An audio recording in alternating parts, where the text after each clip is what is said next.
Bos días, señoras e señores deputados, funcionarios, medios de comunicación.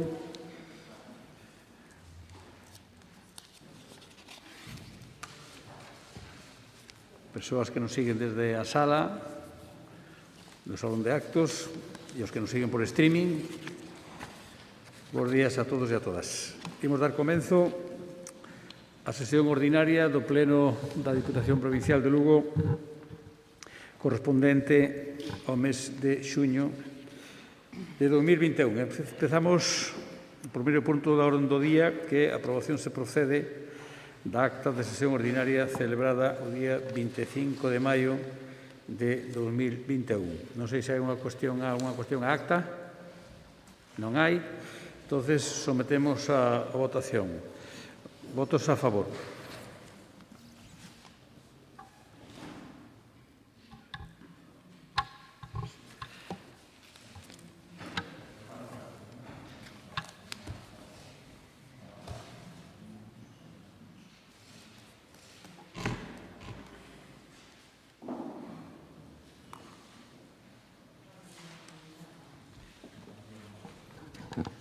Aquí falta alguén que non votou. Non, falta aí todo.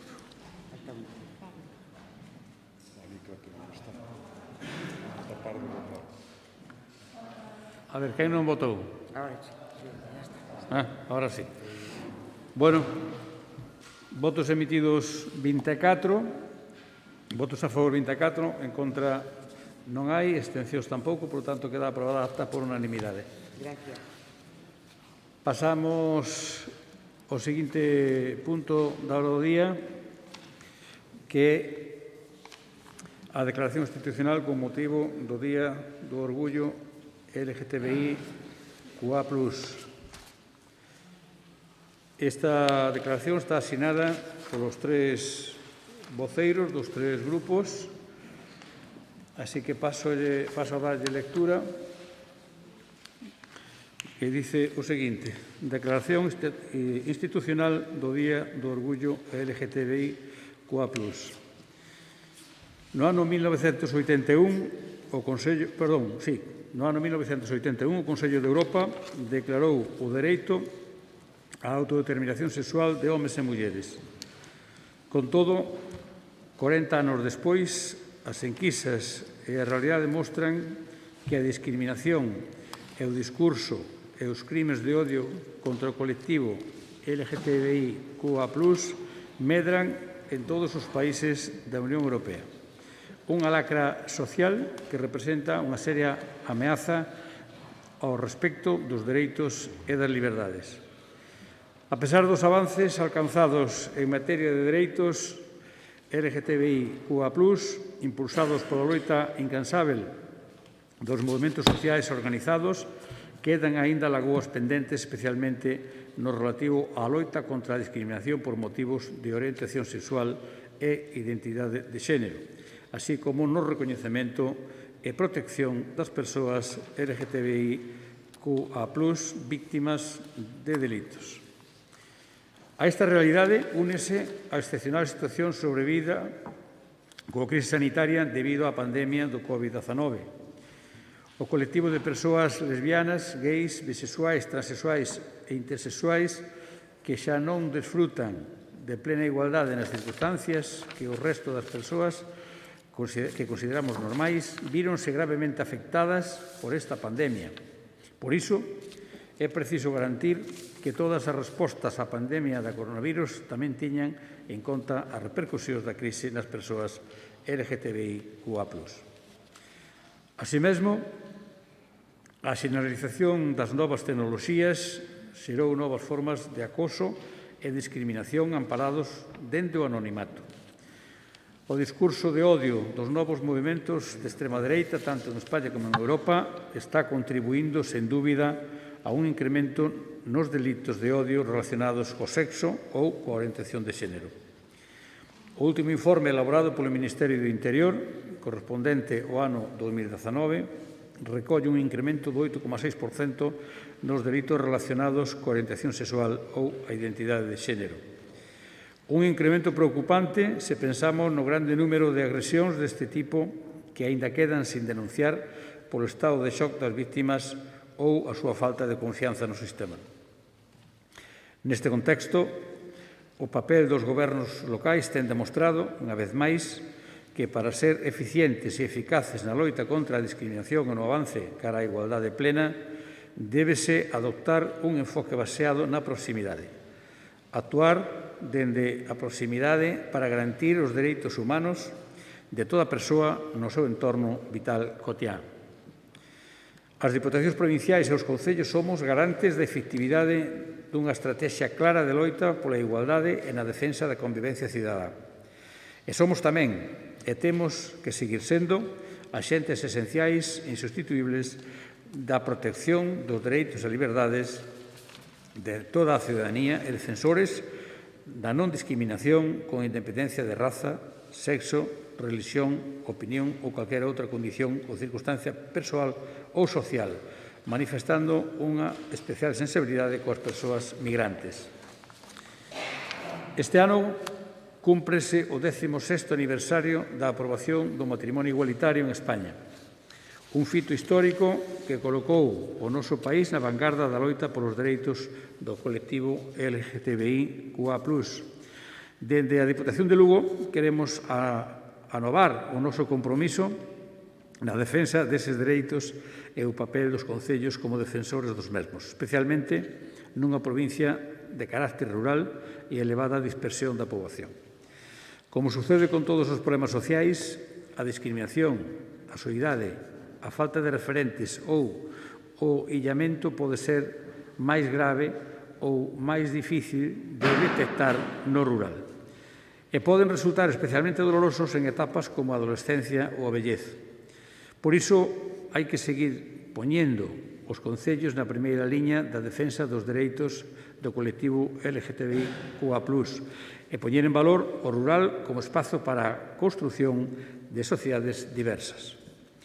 Condenamos enérxicamente calquera discriminación contra as persoas LGTBI+, e os seus dereitos fundamentais, incluída a incitación ao odio. Lembramos a importancia de tomar medidas concretas para poñer fin á discriminación contra as persoas LGTBI+. Non podemos quedar impasibles ante o recente repunte do discurso do odio. O racismo, a xenofobia, a homofobia, a transfobia e outras formas de intolerancia non poden ter cabida na nosa democracia. E cumpre loitar contra elas con medidas legais e previlas, fomentando modelos educativos baseados na convivencia, no respeto e na inclusión, así como con políticas igualitarias e inclusivas.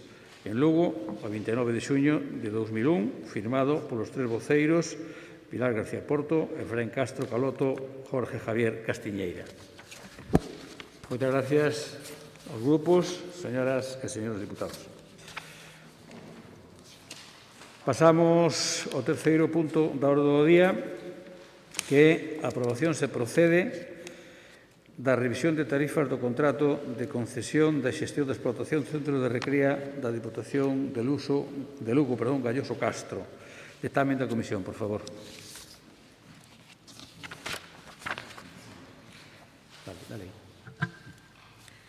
Fue dictaminado en la Comisión Informativa de Asuntos del Pleno de data 24 de junio del actual y le corresponde al Pleno, vista la propuesta de la Presidencia y el dictamen favorable de la Comisión Informativa, su aprobación si procede. Muchas gracias, señora secretaria. Para expoñernos este punto, ten a palabra don Roberto Fernández. Bos días a todas e a todos. Traemos hoxe a pleno unha proposta para revisar e actualizar as tarifas que deben aboar os usuarios e usuarias do Centro de Recría Público desta Deputación Provincial. Como é coñecido, o 8 de novembro de 2017, asínase entre esta Deputación Provincial e a Mercantil Recría Castro SL un contrato administrativo polo que se establecen as condicións para a xestión e explotación do Centro de Recría da Deputación de Lugo Galloso Castro. Este contrato adxudícase mediante tramitación ordinaria e procedemento aberto, comprometéndose o adxudicatario á execución do mesmo con estricta suxeición ao anteproxecto de explotación, ao regulamento de organización e funcionamento do centro e aos pregos de cláusulas administrativas particulares e de prescripcións técnicas aprobados neste mesmo pleno en sesión do 29 de novembro de 2016. En concreto, no prego de cláusulas administrativas particulares establécese, en base a un informe da Universidade de Santiago, un prezo de 2,83 euros por animal e día. O contrato ten unha duración de 15 anos e no mesmo, Recría Castro SL comprométese a cobrar aos usuarios do servizo unha tarifa de 2,39 euros por cabeza de día pola utilización do servizo, é dicir, 44 céntimos menos que a proposta de prezo coa que saiu a contratación en base a un informe da Universidade. A revisión de tarifas regúlase na cláusula 20ª do prego de cláusulas administrativas e, en base a esta, a adxudicataria xustifica e solicita a revisión das mesmas. Os argumentos expostos na motivación da solicitude son obxectivos e están centrados fundamentalmente en dous factores. Por unha banda, na subida de custos de produtos de alimentación animal, esta é a parte máis destacable, debido á tendencia á alza dos prezos nos últimos meses.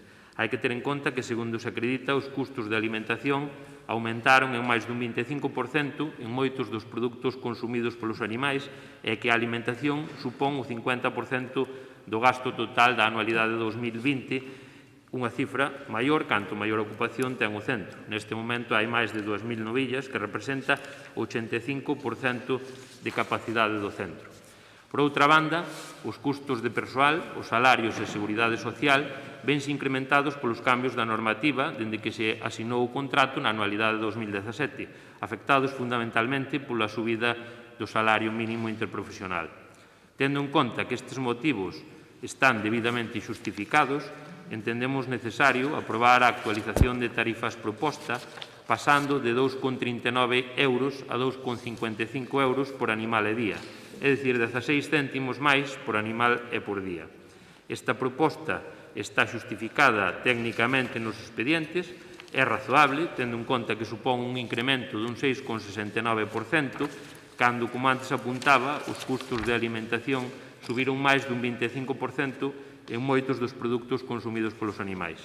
O Centro de Recría Público desta Deputación Provincial mantén tarifas altamente competitivas con respecto a outros centros privados que teñen prezos medios que poden chegar aos 3 euros por animal e día, ademais das múltiples ventaxas en termos de calidade e benestar que se están ofrecendo aos gandeiros e gandeiras desta provincia. Estes son os motivos da nosa proposta e esperamos acordar a súa aprobación por unanimidade de todos os grupos.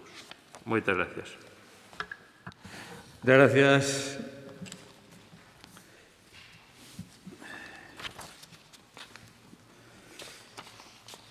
Por o Grupo Popular, temos a palabra don José Pardo Lombao.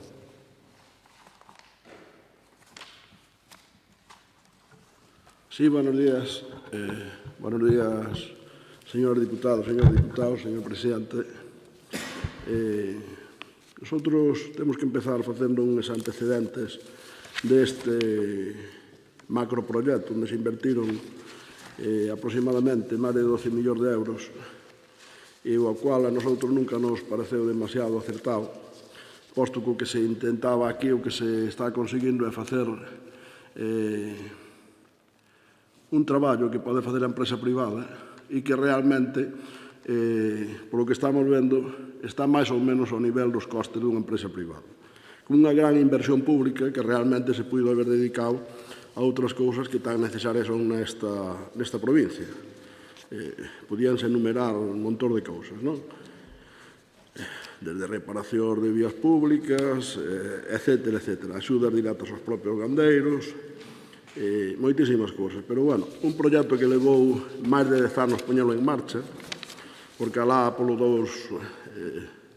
2008 xa o presidente, en ese momento, o señor Besteiro, xa anunciaba este proxecto e se puxo en marcha pois, casi polo 2020, polo 2018. Entón, esos son os antecedentes que son bastante negativos da posta en marcha deste tema. Pero, agora, se nos centramos no que realmente toca hoxe, hai dúas cousas que a mí me preocupan profundamente. Unha é o informe de intervención que dice no expediente consta o referido ditame parcial, se ben non pon de manifesto a relación directa entre os incrementos de costos de materias primas nos mercados e o incremento solicitado das tarifas do casi 7%, 6,69 para ser exactos. Este é un tema preocupante que eu diga a intervención. Pero a mí me preocupa todavía máis o informe técnico e o informe da señora directora da Granxa, doña Sonia Verdes, que me parece que acaba de ser nombrada fai pouco tempo, e que dice algo para min todavía máis preocupante. Dice, e leo literalmente,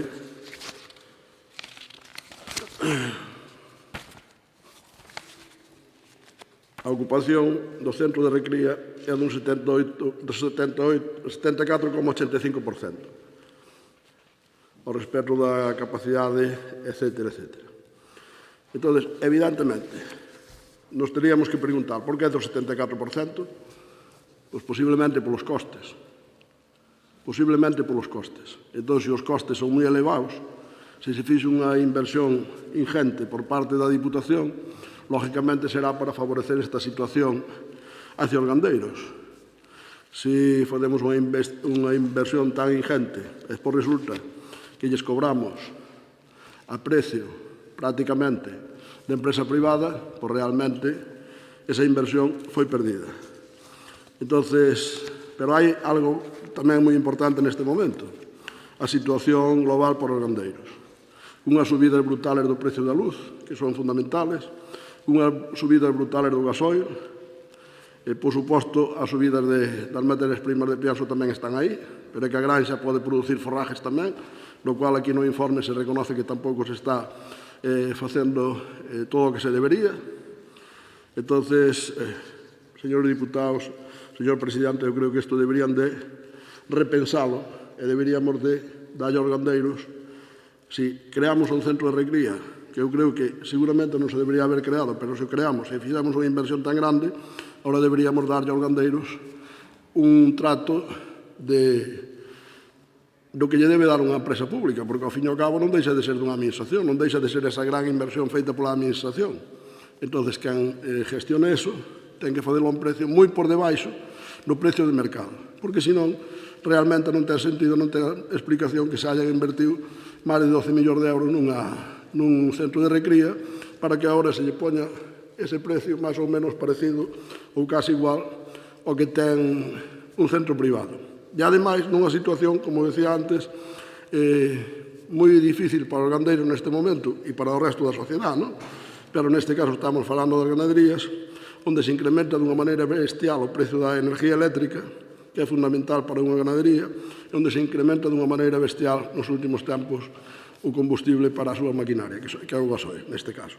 Entón, polo tanto, eu creo que non vamos poder apoiar esta proposta porque hai un cúmulo de cousas de falta de justificación e, desde logo, moi preocupantes, porque se agora mesmo está ao 74%, subimos os precios, máis seguro que cada vez estará con a ocupación máis baixa e, ademais, eso será pescadillas que se morda a cola. Como hai menos ocupación, costará máis e así estaremos sucesivamente nunha espiral de subida e de non prestar o servizo adecuado aos gandeiros. Moitas gracias. Moitas gracias, señor Pardo. Agora, para o grupo do BNG, ten a palabra don Efrén Castro. Ben, moi bo día, deputadas e deputados, membros da prensa e os que nos acompañan na sala contigua. Eu neste punto vou ser moi breve. O que estaba aquí a debate é a revisión das tarifas e non o proxecto de recría e, polo tanto, nos imos votar a favor deste punto e deixolle ao compañeiro Roberto que sea o que faga a defensa dese proxecto que quen o lidera. Moitas gracias, don Efrén. Don Roberto, segundo turno. Eu recomendaríalle ao Partido Popular que revise os expedientes antes de facer as notas de prensa, porque é alarmante o pasotismo que demostra. Para ser crítico hai que ter datos, e ter datos non significa inventalos nin ocultar realidades. Falen vostedes cos seus compañeiros de Sanidade Animal e explicaranlle que é a progresividade nun centro que pode chegar a ter preto de 3.000 animais.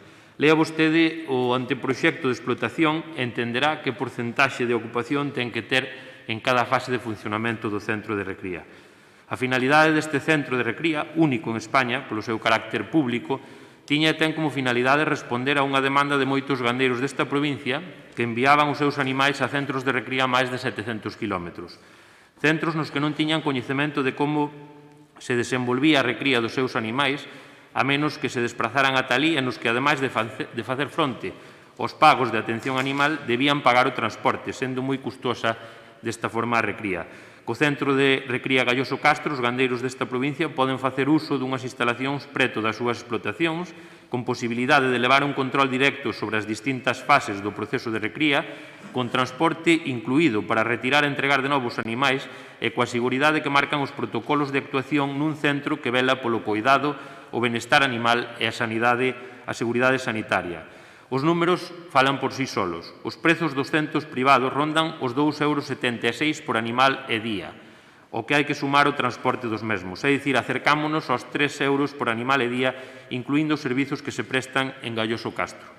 Tendo en conta que superamos os 2.000 animais a día de hoxe, entendendo estas cifras coñecidas, o Centro de Recría da Deputación de Lugo aforrou soamente no ano 2020 aos gandeiros e gandeiras desta provincia case €500.000 con respecto a outros centros privados.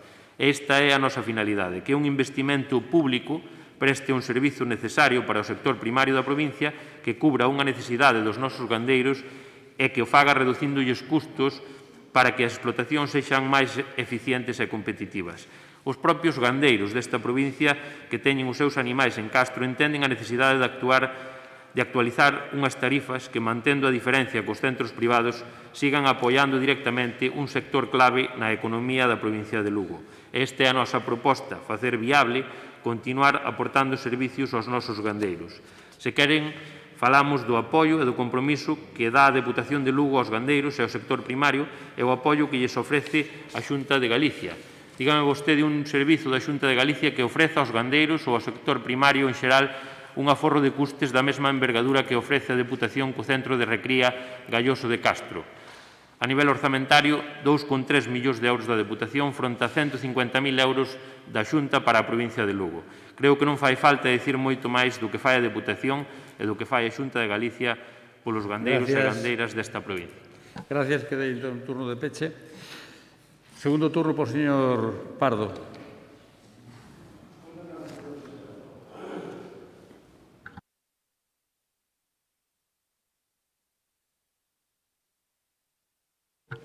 Perdón. Usted me recomenda que lea os informes, pero que eu leños literalmente. Leño o informe da directora, leño o informe técnico literalmente. E os informes dicen literalmente que ten unha ocupación resistente 4,85 e que ten previsto chegar ao 85. Eso dice o informe que teño aquí. Entón, se iso é así, realmente o que está claro é que non hai unha demanda por parte dos gandeiros suficiente para isto. Pero, bueno, claro, evidentemente, se temos uns precios caros con respecto a recría nas propias granxas ou a recría en outros centros, lógicamente os gandeiros non van a levar aí os seus animales, levarános os que teñan unha gran necesidade. E usted dice algo que tamén me sorprende, é que usted parece que o dice como algo moi importante e eu, sin embargo, vexo noutra postura. Usted dice, o único que hai en España. Pois para algo será. Se é o único que hai en España, nos outros sitios, quere dicir que non o consideraron, hai zonas de España moi ganaderas e non consideraron necesario ter este tipo de centros públicos. Claro, eu xa sei que ustedes son moi aficionados a todo o público, porque é unha maneira de colocar personal, é unha maneira de facer unha serie de cousas. Pero eu vou dicir unha cousa. Usted dice que, dicíamos usted tamén, que había que ver o que facía a Diputación polos gandeiros, que habían aforrado 10 millóns de euros. Ese é un tema teórico, absolutamente teórico, o cual eu, desde logo, non lle vou a reconocer. Non lle vou a reconocer que ya é aforrado aos ganaderos 10 millóns de euros, porque, además, os que participan aí son poucos. Pero hai outra cousa, nunca se poden ir daqui sin falar da Xunta. Evidentemente, se faláramos do apoio da Xunta aos gandeiros, é ingente cada ano. Pero usted dice que a Diputación apoia dunha maneira importante aos gandeiros. Eu diríalle que non hai máis que darse unha volta polas carreteras provinciales. No meu concello, que nin siquiera poden pasar por un ponte os gandeiros para pasar hacia outro lado, para que lles traigan o pianso e teñen que rodear 10 km, e cando van polas carreteras provinciales que están cheas de fochancas, que chegan a moitas aldeas, a moitas ganaderías, e que evidentemente son as que vertebran ese territorio provincial onde viven, onde desarrollan a súa actividade os gandeiros. Vendo eso, sabemos realmente o apoio que lle dá a Diputación aos gandeiros e a toda a xente do medio rural. Por lo tanto, eu creo que, volvo a dicir, deberían de pensarse esta subida e desde logo o Partido Popular non a pode apoiar. Moitas gracias. Moitas gracias, señor Pardo. Don Afrén, renuncio ao turno. Ten un turno de peche, entonces, don Roberto, un minuto. Eu xa sei que vostedes son moi aficionados ao privado, eso tamén non sei. En colocar persoal, xa sei quen son tamén os especialistas. Pero, bueno, eu defendo un funcionamento modélico do Centro de Recría Público desta Deputación, presta un servizo indispensable para as explotacións gandeiras desta provincia e o seu correcto funcionamento deixase notar no benestar dos animais, nun estricto control sanitario, no control reproductivo e xenético dos mesmos e, en conclusión, nunha mellora da competitividade e da calidade productiva das explotacións lácteas da nosa provincia. O sinxelo é criticar e vos seguide que a vosa línea, nós seguiremos na nosa executando propostas que axuden a mellorar o medio rural desta provincia. Moitas gracias. Moitas gracias, don Roberto. Sometemos a votación este punto. Votamos.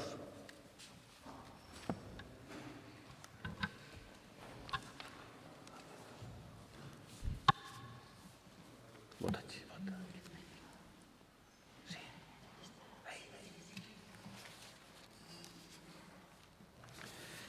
Votos emitidos 24, votos a favor 12, en contra 12, abstencións non hai.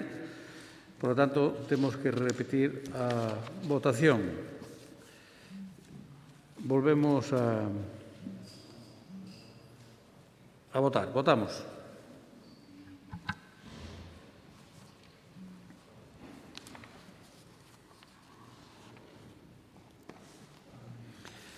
Votos emitidos 24, a favor 12, en contra 12, abstencións non hai. Queda, por lo tanto, en segunda votación aprobada a proposta.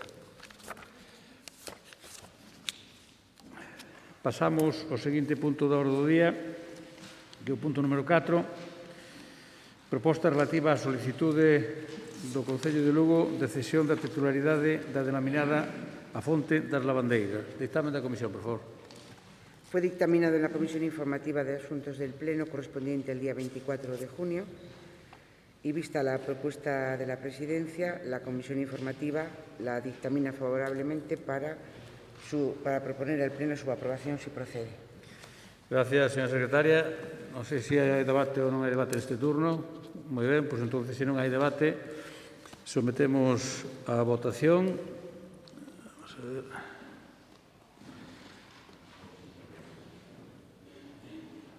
Votamos.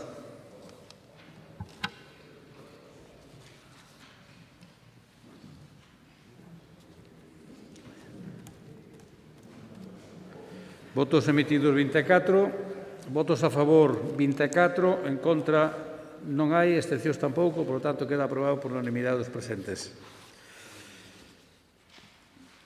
Pasamos ao punto número 5, que é proposta de modificación do orzamento da Deputación 2021 vía suplemento de crédito. Dictamen da Comisión, por favor. Fue dictaminado en la Comisión Informativa de Economía, Recaudación, Facenda y Especial de Cuentas, correspondiente al día 24 de junio, y vista la propuesta de la Presidencia, se dictamina favorablemente la propuesta señalada y se propone al Pleno su aprobación si procede. Muchas gracias, señora secretaria. Non sei se hai debate tamén neste punto. Non o hai. Bueno, pues entonces tamén sometemos a votación. Vamos a... Votamos.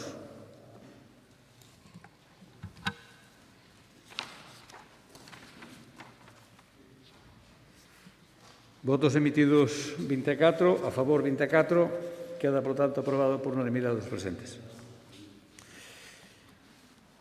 Pasamos ao punto número 6, recoñecemento extrajudicial de crédito de gastos realizados como omisión de función interventora. Dictamen da Comisión. Dictamen de la Comisión Informativa de Economía, recaudación Facenda Especial de Contas correspondiente al día 24 de junio y vista la propuesta de la Presidencia, la Comisión dictamina favorablemente la propuesta señalada y se propone al Pleno su aprobación si procede. Muchas gracias, señora secretaria. Muy bien, pues para exponernos este punto número 6, ten a palabra doña Mayra García. Moitas gracias, señor presidente. Bo día, señoras e señores deputados. O que traemos para a súa aprobación pois é unha proposta de un recoñecemento extrajudicial de crédito por un importe de 179.625,95 euros. Todas as facturas constan de expediente individual, correspóndense con gastos dos anos 2019 e 2020 e afectan ao capítulo 2 aos gastos en bens correntes e servicios, basicamente do parque móvil e da finca Galloso Castro. Por unha banda, pois en servicios de mantemento e reparacións de vehículos, tamén de suministración de gas natural, e así como servicios de recollidas de animais e outros servicios e suministros de materiais diversos.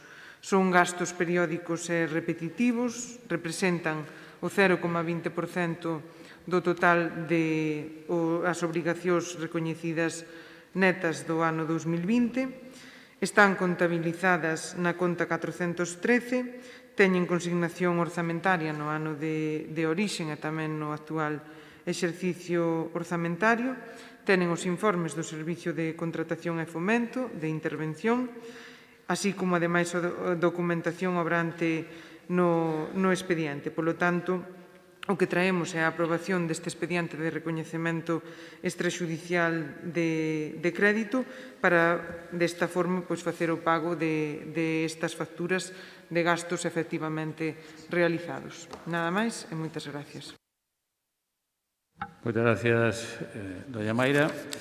Por o Grupo Popular, ten a palabra o señor Castiñeira. Gracias, presidente. Moi brevemente. Señora García, se están tan ben porque non se pagaron nos anos 19 ou nos anos 20. Supoño porque non hai unha boa xestión. Evidentemente, son servicios feitos, hai que pagalos, aí o Partido Popular está a favor, vámonos a abster simplemente porque isto non está ben xestionado. Se estivera ben xestionado, pois poderían estar pagadas. Eso cae de caixón. O Servicio de Contratación, dende logo, dice que se poden facer mellor as cousas de feito. Ademais, son gastos periódicos e repetitivos. Non estamos falando de cousas que pasaron solo ese ano. O sea, son reparacións de vehículos, mantemento de maquinaria, calefacción en edificios de arquitectura, que todo o ano... Todos os anos sabemos o que é servicios de recollida de animais da granja Galloso Castro, que normalmente sempre ten recoñecementos extrajudiciais. Por lo tanto, a nosa abstención, porque, de feito, vostedes están sacando ahora a licitación algúns deses servicios. Iso quere dicir que, como non tiñan antes, pois efectivamente, pois agora hai que pagalos con recoñecementos extrajudiciais e facéndolles a todas estas empresas prácticamente esperar un ano ou ano e pico para cobrar, o sea que non presuma de que fan tan ben as cousas, senón pois isto xa non teria que vir a pleno. Ven a pleno porque están mal feitas. Gracias, señor Castiñeira, por a súa brevedade. E agora, polo Grupo do BNG, ten a palabra don Efrén Castro. Gracias, señor presidente. Moi breve. Eu creo que estivo moi ben exposto. O porcentaxe de facturas que van a reconocemento extrajudicial de crédito é moi baixo. É verdad que o ideal sería que non houbera ninguna, pero creo que non pasa en ninguna administración pública que a reduzcan ao cero. E como ben explicou o señor Castiñeira, é certo, pois estamos traballando en solucionar algunhas das que iban así e é o que debe facer un goberno e neso estamos para tratar de reducilo a mínima expresión este tipo de recoñecementos extrajudiciais de crédito. Gracias, señor presidente. Moitas gracias. Doña Mayra, segundo turno. Moitas gracias. Pois, como decía o compañeiro Efrén, este goberno xa fixo e fai un importante esforzo para dar cobertura contractual a este tipo de gastos, de servicios e de suministros, cousa que nunca se fixo tampouco na historia da Diputación. Non é que se fixera antes e que houbera un parón. De feito, vostedes, cando gobernaron, tampouco se preocuparon de dar cobertura contractual a determinados servicios e suministros como poden ser eses. Preocupáronse de asinar convenios cos concellos do Partido Popular, pero de resolver estas cuestións tampouco fixeron. Saben que representan, pois eso, un 0,20% das obrigas recoñecidas netas. Sabe perfectamente, porque tuvo responsabilidades de goberno, que é algo que permite a Lei de Facendas Locais, que é algo que, a pesar de poderse facer, efectivamente, é algo moi excepcional, porque non estamos traendo importantes cifras orzamentarias con recoñecementos extraxudiciais. Todo leva un tempo, adherímonos aos modelos marco de AFEM precisamente pois para dar cobertura ao contrato de suministro de gas e pola parte dos diferentes servicios está sacando a contratación pois prácticamente todos. Algúns están xa a día de hoy licitados e outros están en tramitación. Polo tanto, estamos ante unha medida excepcional e estamos traballando para dar cobertura contractual a todos estes servicios e suministros. Moitas gracias. Segundo turno, señor Castiñeira. Simplemente como réplica, señora García, levan 14 anos gobernando. Daquela, vostede e eu casi aínda non estábamos na universidade, pero casi. Quero dicir que levan 14 anos gobernando, non se acorde tanto do goberno anterior porque dende logo que aí siguen perdendo, pero falaban antes do dedo. Por favor, se é que vostedes deixan o Partido Popular fora de todos os convenios que hai sendo o partido maioritario que goberna nesta provincia nos concellos. Mira, a diferencia entre vostedes e nós, eu viví, efectivamente, todos os concellos traemos recoñecementos extraxudiciais, é certo, porque os orzamentos móvense e non son tan xustos. Pero a diferencia que o Partido Popular astense para que a xente cobre, en cambio, o Partido Socialista na maior parte dos concellos, polo menos o que eu viví en 8 anos de minoría en Foz, o Partido Socialista me votaba en contra dos recoñecementos extraxudiciais. O sea, que ese argumento que vostede facía antes, pois a verdade é que pode dicirllos aos compañeros de Foz que votaron 8 anos en contra dos recoñecementos extraxudiciais. Moitas gracias, don Efrén. Ben, doña Maire, turno de peche. O que pretendemos é pagar as facturas de gastos que efectivamente están realizados. A posición cómoda sempre é a da abstención, porque así nin sí nin non. Quero dicir, é a mellor forma para non tomar decisións e para non posicionarse, pero a realidade é que a abstención tampouco se posicionan a favor de que as empresas que prestaron os servicios na Diputación pois cobren, que é pois o que traemos aquí, o acordo que traemos aquí para adoptar. Así que nós temos claro que queremos pagar e vamos a votar a favor de que estas empresas que efectivamente prestaron os servicios cobren. Moitas gracias. Moitas gracias, doña Mayra. Moi ben. Rematamos o debate e vamos someter a votación. Votamos.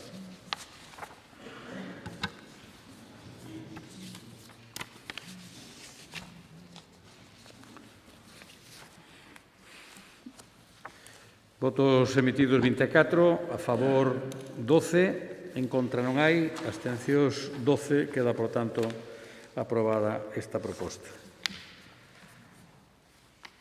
Pasamos ao punto número 7, que é unha proposta de goberno sobre o incremento dos abusos bancarios contra as persoas consumidoras e o deterioro dos servizos financeiros de Galiza. Para expoñer a iniciativa, ten a palabra don Efrén Castro. Grazas, señor presidente. Ben, nos últimos anos vimos como se agravaba o proceso de concentración e centralización bancaria con graves consecuencias para o noso país. A crise financiera que instauraba no 2008, en lugar de supoñer un cambio para reforzar a transparencia, a intervención e o control público sobre a banca e evitar novas borbullas, pois supuxo todo o contrario. Invertíronse unha inxente cantidade de diñeiro público no rescate bancario que non se van recuperar. O propio Banco do Estado de España dá por perdidos 42.000 millóns de euros do erario público que serviu para rescatar a banca e o que está a facer a banca despois de que o diñeiro público a rescatara, pois é precarizar o servicio a particulares, precarizar a pequenas empresas e medianas empresas, impoñendo comisións abusivas e dificultando moito o servicio para o cliente.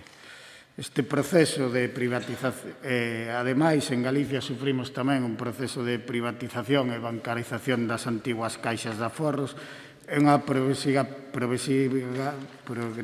perda de galeguidade do sector financiero, que ten como un dos feitos máis recentes e importantes a venda do Banco Popular Santander polo ridículo precio de €1 no ano 2017. Nestes meses de pandemia vimos como no mes de marzo de 2020 algunhas entidades bancarias incrementaban de forma sustancial as comisións e cambiaban as condicións. Por este motivo, moita xente saliu á rúa protestando como os bancos non aproveitaban unha situación tan dura como foi esta pandemia para recrudecer as condicións os máis débiles e tamén nestes primeiros meses de 2021 vimos como volvían a aumentar as comisións. A pandemia está a ser unha coartada para obrigar a clientela con independencia da súa idade a utilizar a banca virtual. Todos sabemos que eso para algúns pode non supoñernos ningún traballo, incluso algunha comodidade para os que están máis acostumbrados a traballar con esas ferramentas, pero non hai que olvidar que a población galega e lucense está envellecida e para eles é un verdadeiro esforzo, cando a veces insalvable, se non teñen algún familiar ou coñecido que lle poda botar unha man con este tema. Vimos como esta concentración bancaria e de reducción pois é auspiciada por o Banco Central Europeo, que animaba a facer estas reformas estruturais, que o que están detrás pois é a perda de servicios para as persoas e de empeoramento do emprego público. Esta situación eu creo que todos as vimos nas rúas, como se producían colas que non só eran fruto da pandemia, sino que é froito deses horarios para utilizar a caixa e como se saltaban a libre competencia pactando entre todas as entidades financeiras os horarios de atención a caixa ás persoas. Por lo tanto, nos creemos que é moi grave que despois de que a banca pedira axuda ao erario público e fóramos todas e todos as que rescatáramos o sector financiero, que estén aproveitando un momento tan duro para recortar servizos e empeorar a calidade de vida dos cidadáns de Lugo. Polo tanto, nos propoñemos instar ao Goberno Central a desenvolver as mudanzas oportunas no ámbito da regulación do sector bancario para poñer freo ás consecuencias do aumento da concentración bancaria, do incremento das normas de competencias e do agravamento da exclusión financiera, concretamente para dar resposta á escalada de abusos bancarios en materia de restricción de servicios, pacto de horarios para limitar os servicios da Caixa, incremento de comisións e reduccións drásticas de oficinas e persoal. Instar a Xunta de Galicia a desenvolver as súas competencias exclusivas en materia de consumo, impulsando ao beiro do Instituto Galego de Consumo e da Competencia campañas colectivas de reclamación bancarias, información ás persoas consumidoras, estudios propios sobre a vulneración dos seus dereitos, expresar o apoio do Pleno da Diputación a xustas reivindicacións dos traballadores e traballadoras da banca en defensa dos postos de traballo, do mantemento dos servicios financeiros básicos no territorio galego e dirixirse ás entidades bancarias presentes na provincia para demandar o mantemento dos servizos. Neste primeiro turno, nada máis. Grazas, señor presidente. Moitas gracias, don Efrén. Por o Grupo Socialista ten a palabra don Pablo Rivera. Moi bo día, señor presidente, señoras e señores deputadas, esta proposta de goberno reincide en algo que se ven reiteradamente pedindo no pleno desta institución, que é reclamar e reivindicar que non se perdan servizos, especialmente no eido rural. Porque temos que dicir que o acertado desta moción, ou desta proposta de goberno, máis ben, non é o feito de traela en sí, senón o que hai detrás dela, o fondo desta cuestión. E hai tres elementos claves, non? O primeiro deles, o emprego. Non só se está a precarizar o emprego nas entidades financeiras, que están a facer moitísimos ERES, senón tamén, ademais, está a precarizar, introducindo a figuras de axentes colaboradores que non deixan de ser falsos autónomos, como pasa noutras entidades. En segundo lugar, se está perdendo un servicio no eido rural importante, dende que Feijóo é presidente nos últimos 10 anos se reducen as entidades financeiras nun 50% en Galicia e se traduce, ademais, nunha perda ni máis ni menos que de 5.000 postos de traballo. E creo que nunha cuestión tan importante como esta, no que o 51% da rede bancaria na nosa comunidade autónoma se perde dende o ano 2009, unha situación na que o 27,5% dos empregos do sector bancario se perden, que se traducen 5.000 empregos, como decía, destruídos, constantes manifestacións de plantillas en ERES, pois creo que temos que reaccionar, porque saben vostedes cantos lucenses se quedan sin cobertura de entidade financeira no seu concello? Pois preto de 10.000 a día de hoxe. E, polo tanto, creo que é un problema moi grave. Eu dicía o señor Efrén Castro na presentación desta proposta de goberno que estamos nunha situación bastante aguda, nunha situación complicada e complexa, donde as comisións cada vez son maiores, donde temos un novo problema e un novo servicio menos que se está prestando ao rural. E na base e no fondo desta moción, desta proposta de goberno, está precisamente iso, reclamar e reivindicar que esta provincia deixe de perder servizos, porque é constante, un máis, cada vez que vimos este pleno reclamámoslo, e verémoslo en posteriores mocións como hai un traballo que non se está a facer ben. Algo falla cando moitos concellos, podo citar algúns, como Negueira de Muñiz, o Páramo, Ribeira de Piquín, carecen xa a día de hoxe de oficina bancaria. Téñense que desplazar ata 25 kilómetros, nalgúns casos, algúns veciños e veciñas da provincia para poder facer uso desas entidades financeiras. E non só iso, donde non hai sitios donde non hai, pero hai outros donde se recurtan a uns horarios intempestivos e, sobre todo, iso dificulta tamén que a terceira pata desta proposta de goberno, que os veciños e veciñas, sobre todo, que sabemos que teñen o mellor unha idade avanzada, que estaban acostumados a acudir ás súas entidades financeiras presencialmente, teñan que sufrir enormes colas para poder acceder a un servicio que antes facían con total e absoluta normalidade. E o que estamos reclamando é unha volta á normalidade, a toma en concienciación das propias entidades financeiras. É certo que tal vez estamos pagando o rescate que o Partido Popular abonou a esas entidades financeiras e a sorpresa de todos nós, digamos que non sempre a culpa é do Partido Popular de todo, pero evidentemente, cando hai un problema, a solución que dá o señor Feijóo é subvencionar as entidades financeiras con cartos públicos a instalación de caixeros automáticos. Esa solución, que Dios me perdone, pero non é válida, non é apta. É dicir, cos cartos de todo non só financia a instalación de caixeiros as entidades privadas, públicas, financeiras privadas, senón que ademais lle exixe ao Concello que facilite un local para colocar ese caixeiro. Home, eu creo que todos coincidimos que hai mellores solucións. E máis, xa llo adianto, hai moitas entidades financeiras que non van a acudir a esa subvención, porque non lle é rentable, porque está, de alguna maneira, non está ben dimensionado. O O sea, que, como decía, a solución da Xunta ante o problema do desabastecemento, da inexistencia ou dos cortes que se están a producir nun servicio básico como é o das entidades financeiras é subvencionarlle caixeiros ás entidades financeiras. Eu creo que, evidentemente, debemos estar por riba deso. Evidentemente, o que pido eu aquí con esta proposta de goberno, que o Partido Popular se suma a unha iniciativa que xa se apoiou en moitos concellos desta provincia, moitos alcaldes do Partido Popular, do Bloque, do Partido Socialista, teñen esta problemática, e, polo tanto, queremos darlle unha solución real, porque se seguimos así, ao final non vamos a ter que facer no rural. Recórtanse servicios, unha e outra vez, centros de saúde, colexios, entidades bancarias, pois evidentemente é unha reivindicación, creo que moi xusta, de poder facilitar e facer trámites como se viñan facendo habitualmente. Así que, nesta primeira intervención, nada máis.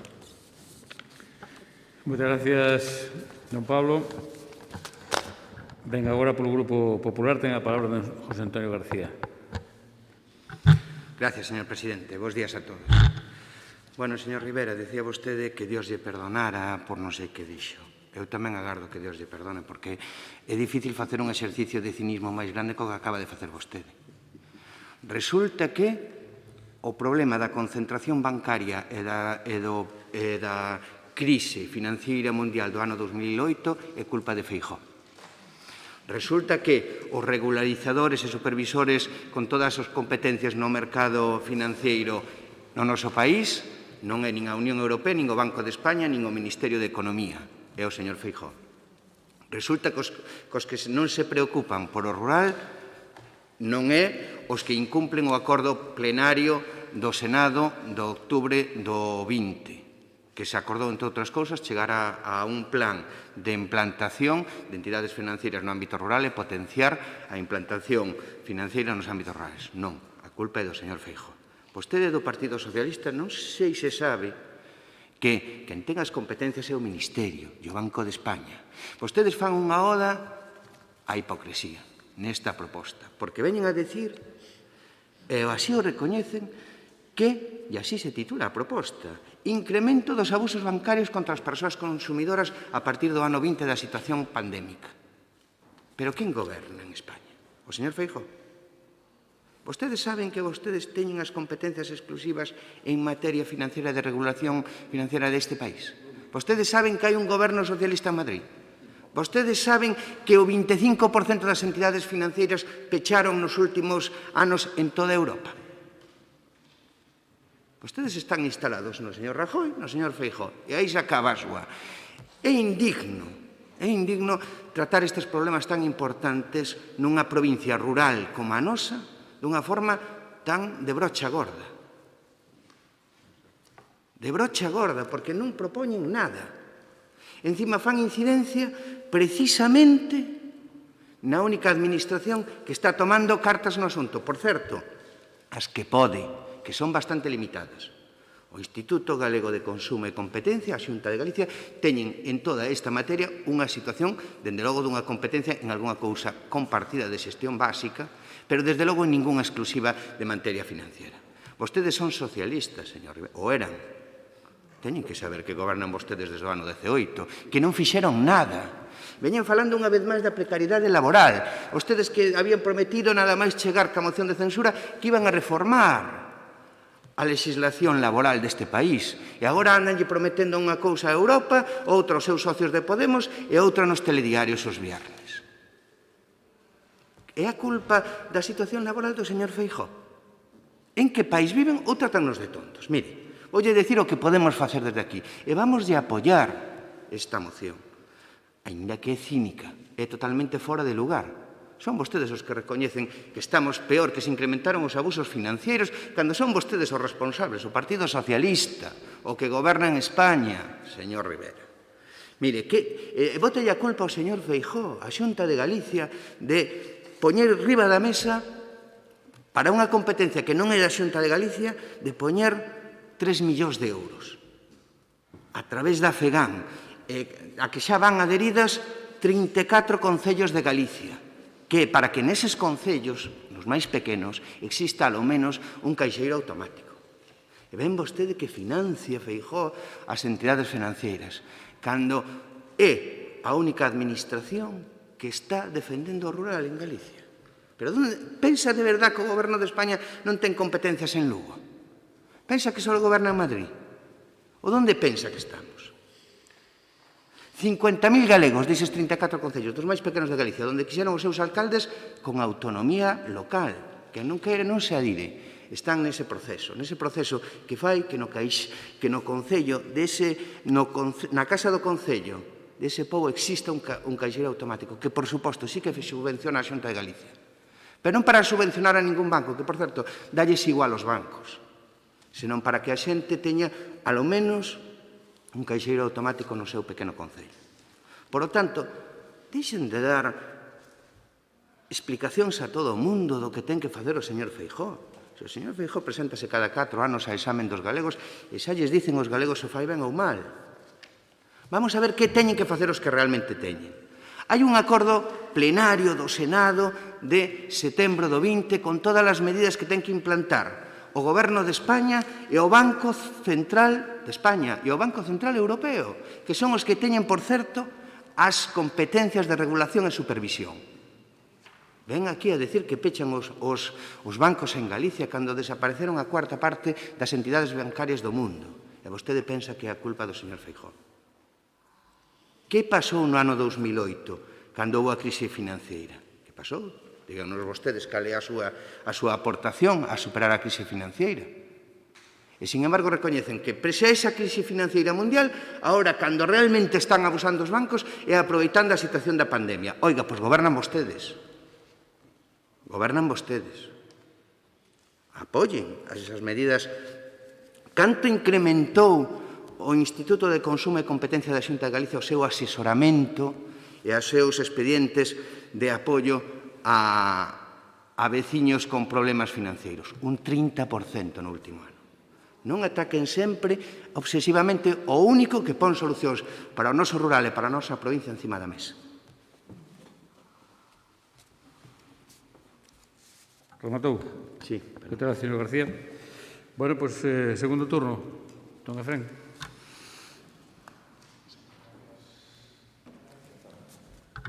Grazas, señor presidente. Ben, eu creo que aquí, neste debate, o que sale que hai unha falta de legislación para que os bancos non fagan, falando colocalmente, o que lles dé a gana.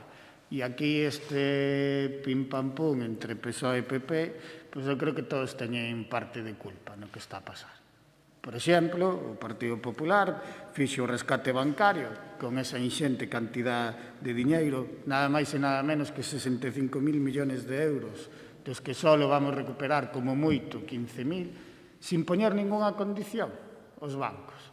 Fíxese que hasta Estados Unidos, que será o aladiz do neoliberalismo e do capitalismo, impuxo condicións aos bancos que rescatou. Non só condicións, senón que os nacionalizou, ata que devolveran o diñeiro. E aquí non, regalámoslle ese diñeiro. Que fai eso? Que os bancos se crean con patente de corso.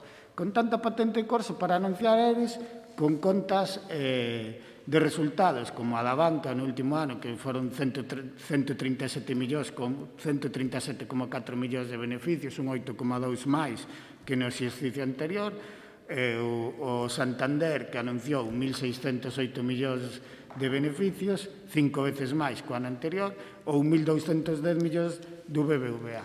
E vense tan libres para tomarnos o pelo a toda a ciudadanía de Galicia e desta provincia que o BBVA, o día despois, ou na mesma semana de anunciar o ERE, anuncia que todo o seu corpo directivo máis que se multiplica por 5 o seu salario. Claro, iso ven porque os bancos están a fazer o que lles dá a gana, e para iso o que hai que legislar e obligar. E eu concordo con o señor Rivera que a solución non é financiar os bancos. A solución para que haxa oficinas e caixeiros no rural é obrigalos. O Estado ten capacidade para legislar e facer obrigas. Por lo tanto, deixemos xa de invertir diñeiro público nas oficinas bancarias. E dice que sí, porque claro que sí, o Estado ten capacidade, legislen, pero vostedes tamén o podían haber feito e non o fixeron. Pero nós aquí, evidentemente, tamén lle decimos ao Partido Socialista. Esta moción prefires o goberno do Estado que gobernan eles.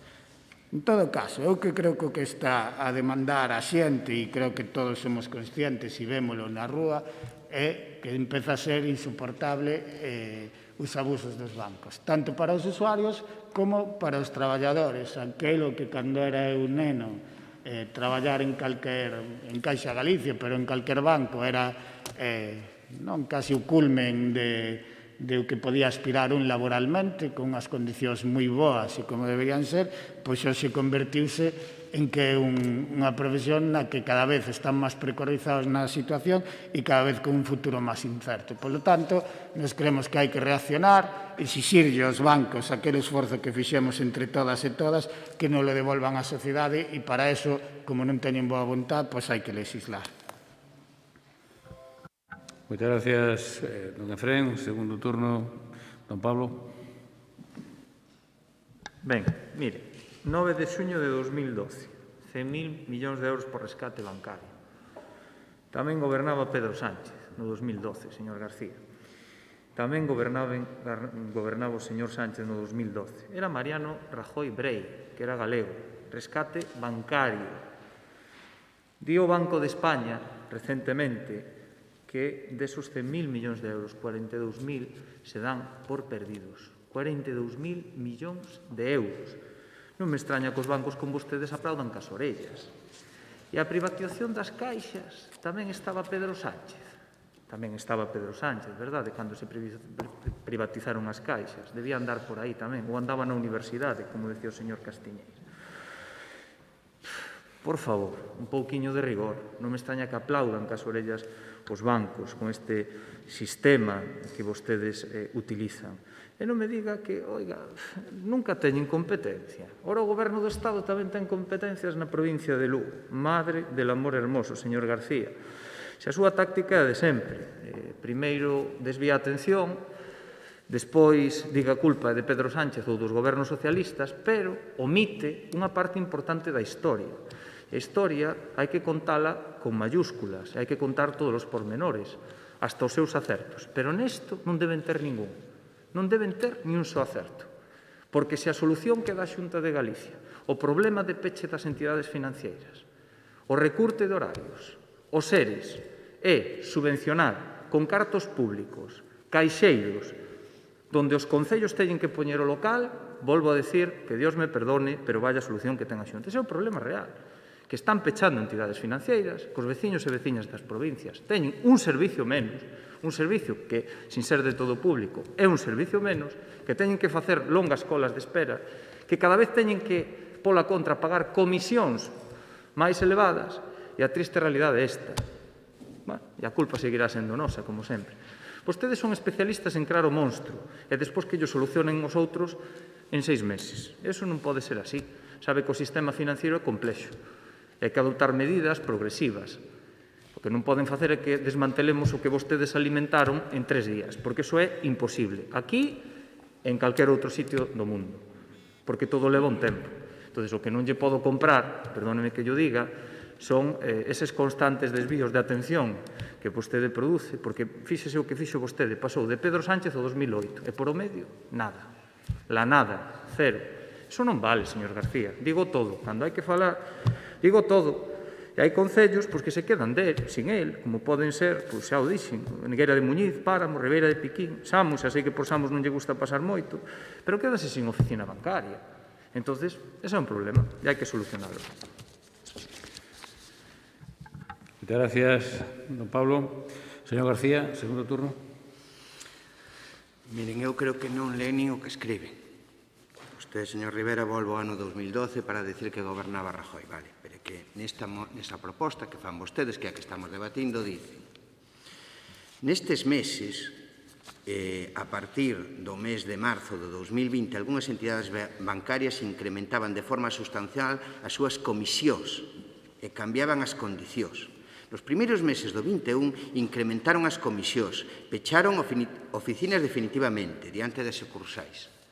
É dicir, vostedes están dicindo que a situación está agravándose a partir da situación de pandemia do ano 2021. Sin embargo, aquí soslaya eso, e volve o ano 2012 a Rajoy a Feijóo, e non nos sacamos dai.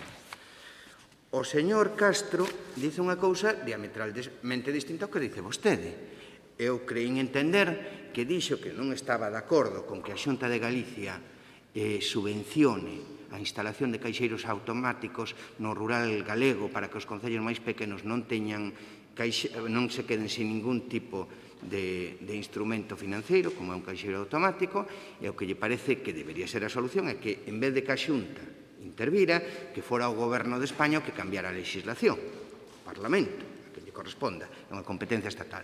É dicir, estános dicindo, bótalle a culpa a Xunta de Galicia, ao señor Feijóo, de resolver un problema que non é competencia súa, pero se ve que sí está preocupado por os nosos concellos, particularmente por os máis pequenos, que, por certo, debería ser a nosa prioridade aquí na Diputación de Lugo, unha entidade local nunha provincia eminentemente rural na que só un concello supera os 20.000 habitantes.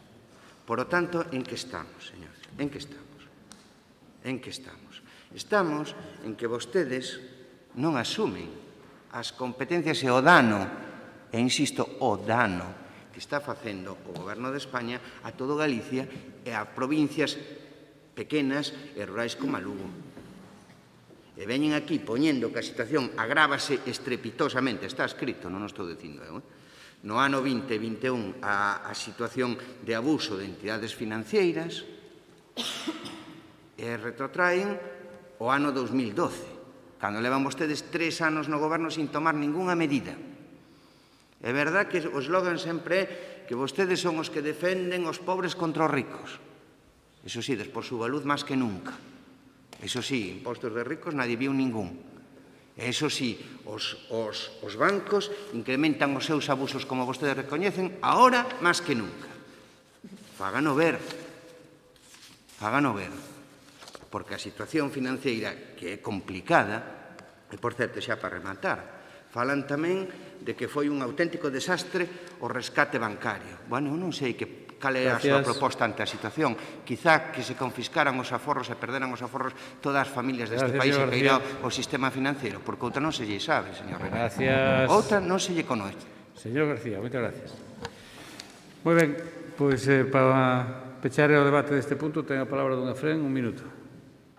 Ben, señor García, xa para ese pim-pam-pum, espero que no Parlamento de Madrid, vostedes co seu megagrupo, pois leven medidas que defendan o rural galego e que empoñan cotos aos bancos. Eso esperamos despois do seu discurso.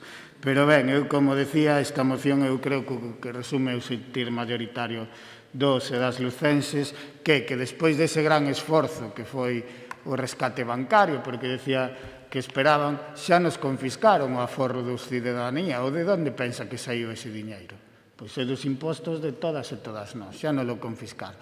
Pois nós o que esperamos é que despois dese gran esforzo, o que nos tiña que haber pagado a banca era con cuidar a nosa sociedade, pero como non o fai, son o modelo do capitalismo e non o fai, pois nós o que queremos que, despois de habelos rescatado e salvarlles a vida, exixirlles que den os servicios dignos para todos os veciños da nosa provincia. Moitas gracias, don Efrén. Rematado o debate, sometemos a votación. Votamos.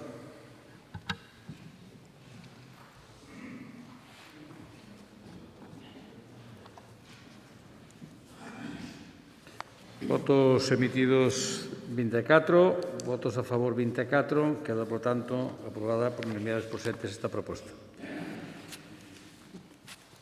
Pasamos ao punto número 8, que é unha moción do Grupo Socialista para reclamar á Xunta de Galicia que cumpra coa súa obriga de conservar o patrimonio cultural de Lugo. Para expoñer a iniciativa, ten a palabra doña Pilar García Porto. Moitas gracias, señor presidente, e bo día a todas e a todos os presentes neste salón de plenos e tamén a aqueles que siguen esta sesión de outras salas. Competencias, prestación de servicios no rural. Como non vamos a falar de competencias da Xunta de Galicia, ou mellor dito, do abandono das mesmas por parte da Xunta na provincia de Lugo? Non hai máis que ver esta moción. Un exemplo máis, patrimonio cultural da provincia de Lugo. O estado de abandono e desatención ben xerado nos últimos tempos noticias que nos deberían facer sonroxar a todos como sociedade, pero é certo que a vostedes, ao Partido Popular, como xestores destas competencias, na comunidade autónoma, moito máis. Ruína de fortalezas medievais como a Torre de Caldaloba veu recientemente o pleno, no mes de marzo, e apenas 6 semanas Lugo tivo a dubidosa honra, se é que podemos chamarlle honra, de aparecer como lugar onde un mosteiro do século XV se podía mercar polo prezo dun piso. Estes son só dous dos moitos exemplos da desatención e da falla de compromiso da Xunta de Galicia na conservación do patrimonio cultural, que queda ademais de manifesto nos propios orzamentos da Xunta de Galicia.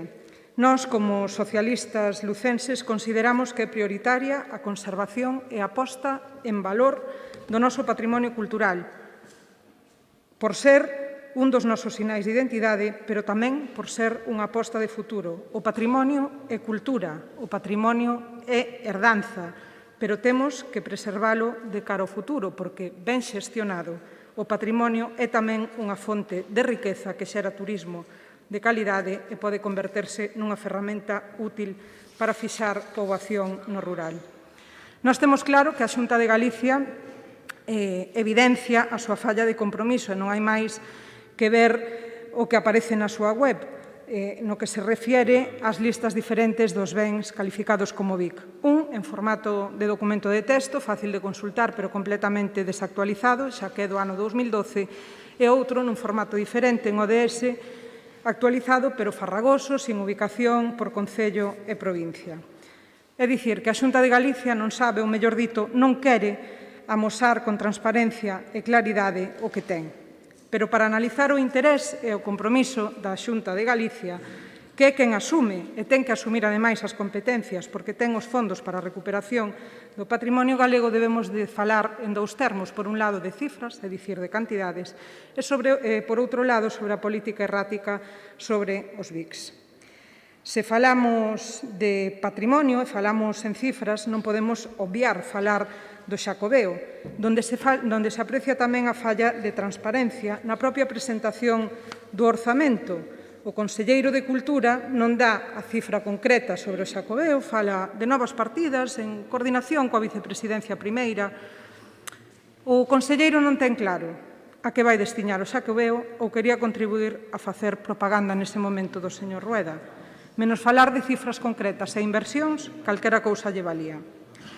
Se se acude ao que di o propio Rueda na presentación dos orzamentos, presume de que a Xunta de Galicia vai dedicar 85 millóns a programación, seguridade e promoción do Xacobeo. Unha cantidade que nos sorprende, porque resulta inferior, moi inferior, a que o propio goberno galego anunciaba aló polo ano 2019, antes da pandemia, en plena campaña, na que prometía 250 millóns de euros para o Xacobeo. E isto podémolo comprobar na hemeroteca. Claro que daquela Feijóo estaba en modo preelectoral e mesmo casi imperial. Anunciaba un Xacobeo que iba a durar 5.000 días, cun investimento de 250 millóns de euros.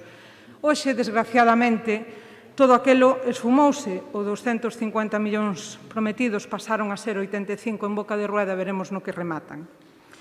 En contraposición a esta falla de compromiso, a mí me gustaría deixar en riba da mesa a implicación dun goberno do Estado que pon 121 millóns de euros para a ruta xacobea con accións concretas en Galicia, en Lugo e, máis concretamente, na Catedral de Mondoñedo, para poñerlles un simple exemplo. Se nos centramos nas cifras, en Galicia estamos á cola das comunidades autónomas no que se refire a gasto público para a protección do patrimonio cultural. Esta cifra que podemos amosar, porque se falamos de 10,2 millóns de euros en Galicia, falamos de como mínimo 1 millón de euros na comunidade que nos sigue, que é Baleares, 4 en Canarias, 13 Castela e León, hasta chegar aos 30 de Cataluña, pero xa non pretendemos chegar a semellante aspiración. A Xunta de Galicia destina o 0,01% do seu orzamento aos monumentos galegos. E eu, por poñerlles un exemplo a rematar coas cifras, Frente a isto, dicir que o Plan Nacional do Xacobeo, como lles dixen antes, vai inxectar máis de 3,5 millóns de euros en Galicia. E deixando as cifras e pasando a política errática na declaración de Vic, deberían, señores do Partido Popular, plantexarse facer unha clasificación ben por tipoloxías, por épocas históricas, por estado de conservación ou deterioro e atender ao patrimonio que temos nesta provincia que creo todos compartimos que pode ser unha oportunidade de futuro para todos os que aquí habitamos e que ademais sería un revulsivo económico nesta provincia se estivera ben enfocado. Moitas gracias. Muchas gracias, señora Porto. Ahora, polo Grupo Popular, ten a palabra don Agustín Bamonde.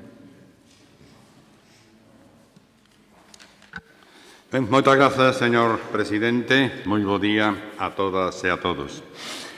Na defensa da moción anterior, con perspicacia, o voceiro do Partido Popular facía referencia a algo que xa ven sendo norma de conducta, singularmente no socialismo provincial, que é o de botar cortinas de fume sobre a propia inoperancia e o de culpar aos máis de non facer o que eles mesmos non son tampouco capaces de facer.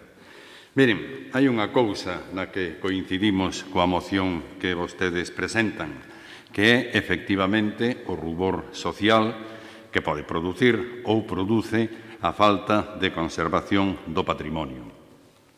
Pero tamén é verdade, señora Porto, que hai outra cousa que produce igualmente rubor social, e nin máis nin menos que a utilización da defensa do patrimonio non como elemento de cooperación e de colaboración, senón como elemento de loita partidista.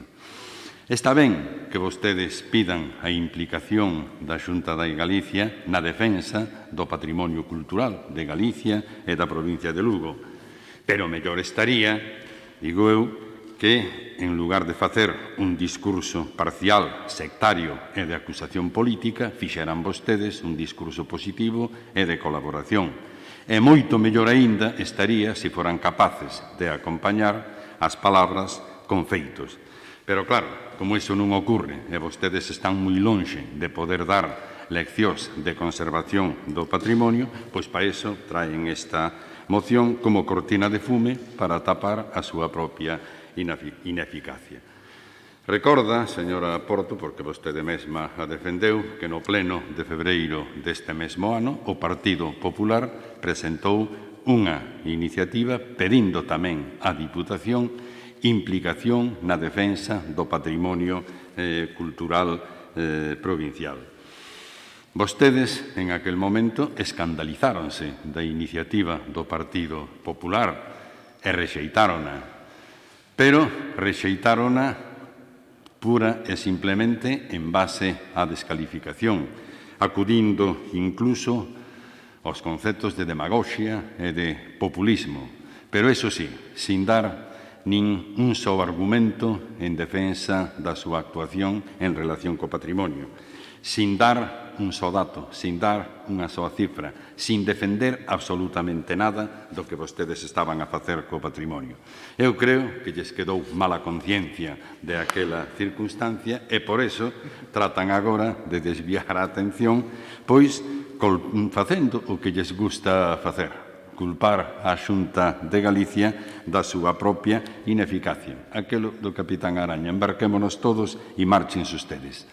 Acusan a Xunta de Galicia de inacción. Mire vostede, pura e simplemente non é verdade. En primeiro lugar, a Xunta de Galicia creou o marco legal axeitado para a defensa do patrimonio coa Lei de Patrimonio Cultural, que vostedes, por certo, non votaron a favor, pero sí recoñeceron que representaba un avance importante en moitas cuestións. E digo eu, con coñecemento de causa, que eu era un dos ponentes desa Lei de Patrimonio, sei ben o que dixeron vostedes ali no Parlamento. Dicen que non fai que a Xunta dotación presupuestaria axeitada.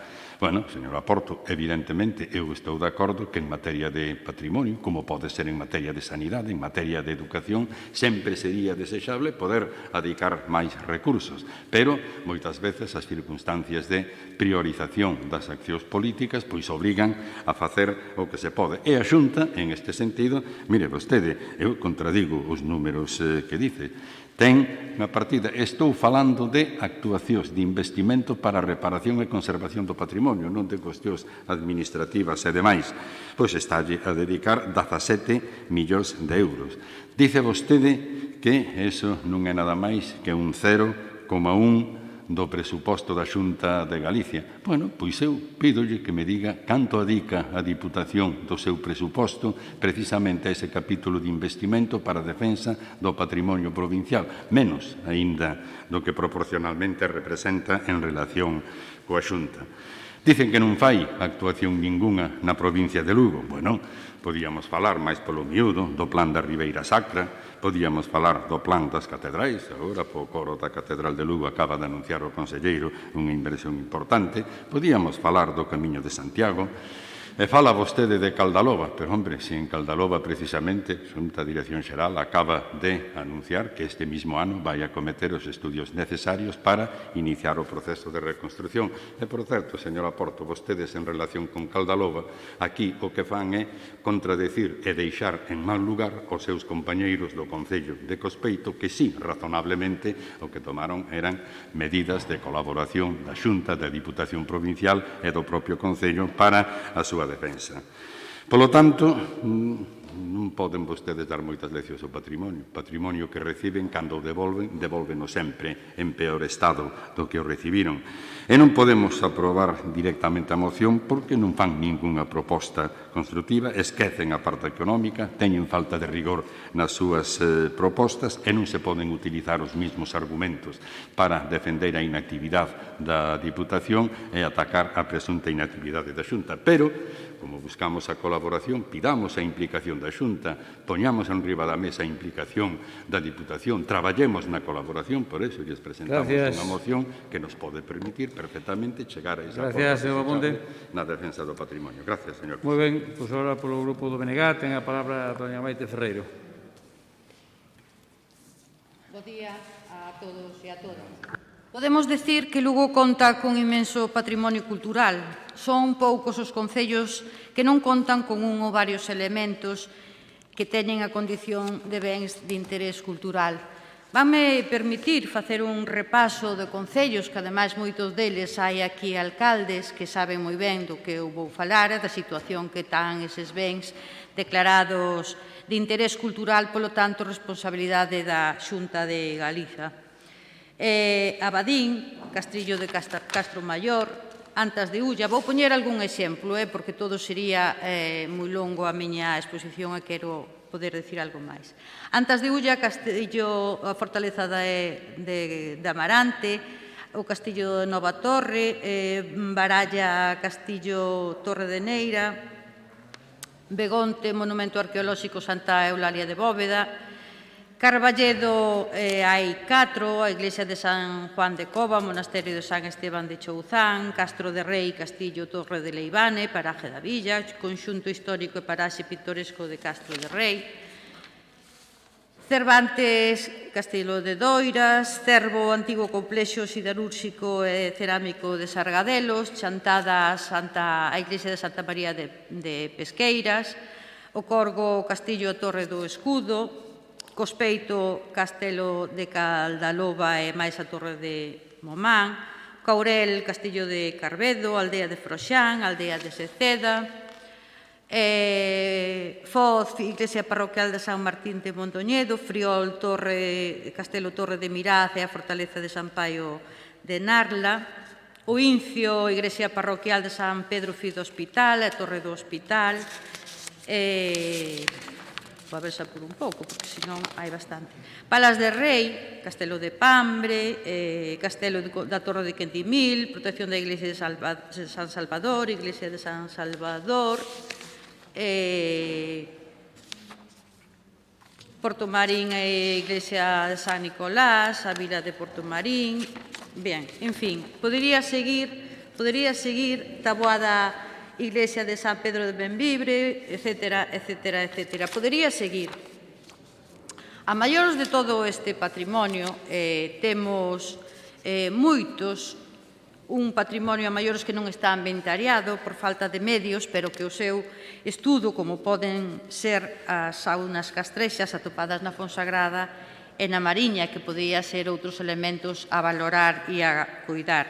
Somos conscientes do custo económico que supón tanto os proxectos e estudios para a rehabilitación de todos estes elementos. Por iso, creemos que é imprescindible facer un plan integral para valorar a situación destes bens e planificar a curto, a medio e longo plazo medidas para evitar o seu deterioro. Unha planificación que o Goberno galego debería liderar e que non ten previsto nos orzamentos ano tras ano.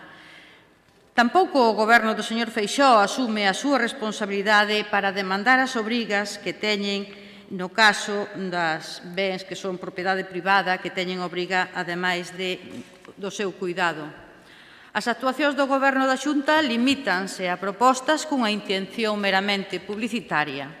A mostra é o seu comportamento ante a denuncia dos distintos colectivos culturais sobre a situación da Torre de Caldaloba, que, por certo, como xa dixo a compañeira do PSOE, non hai moito que o tratamos neste pleno, que viñan a denunciar a situación da Torre de Caldaloba, como digo, e a Xunta, pois, enseguida saliu dicindo que iban a sacar un proxecto para a súa recuperación. Pouco ou nada sabemos xa daquelo. Logo, tamén dicen que ao ser unha propiedade privada hai que falar e negociar coa propiedade.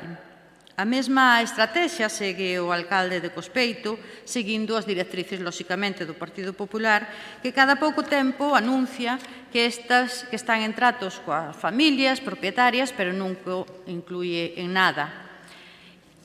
O Grupo Provincial do BNG imos apoiar esta moción porque a Xunta do señor Feixóo non pode continuar coa política de abandono do patrimonio cultural nin pode eludir a súa responsabilidade e permitir que bens que forman unha parte importante da historia do noso país acaben en ruínas.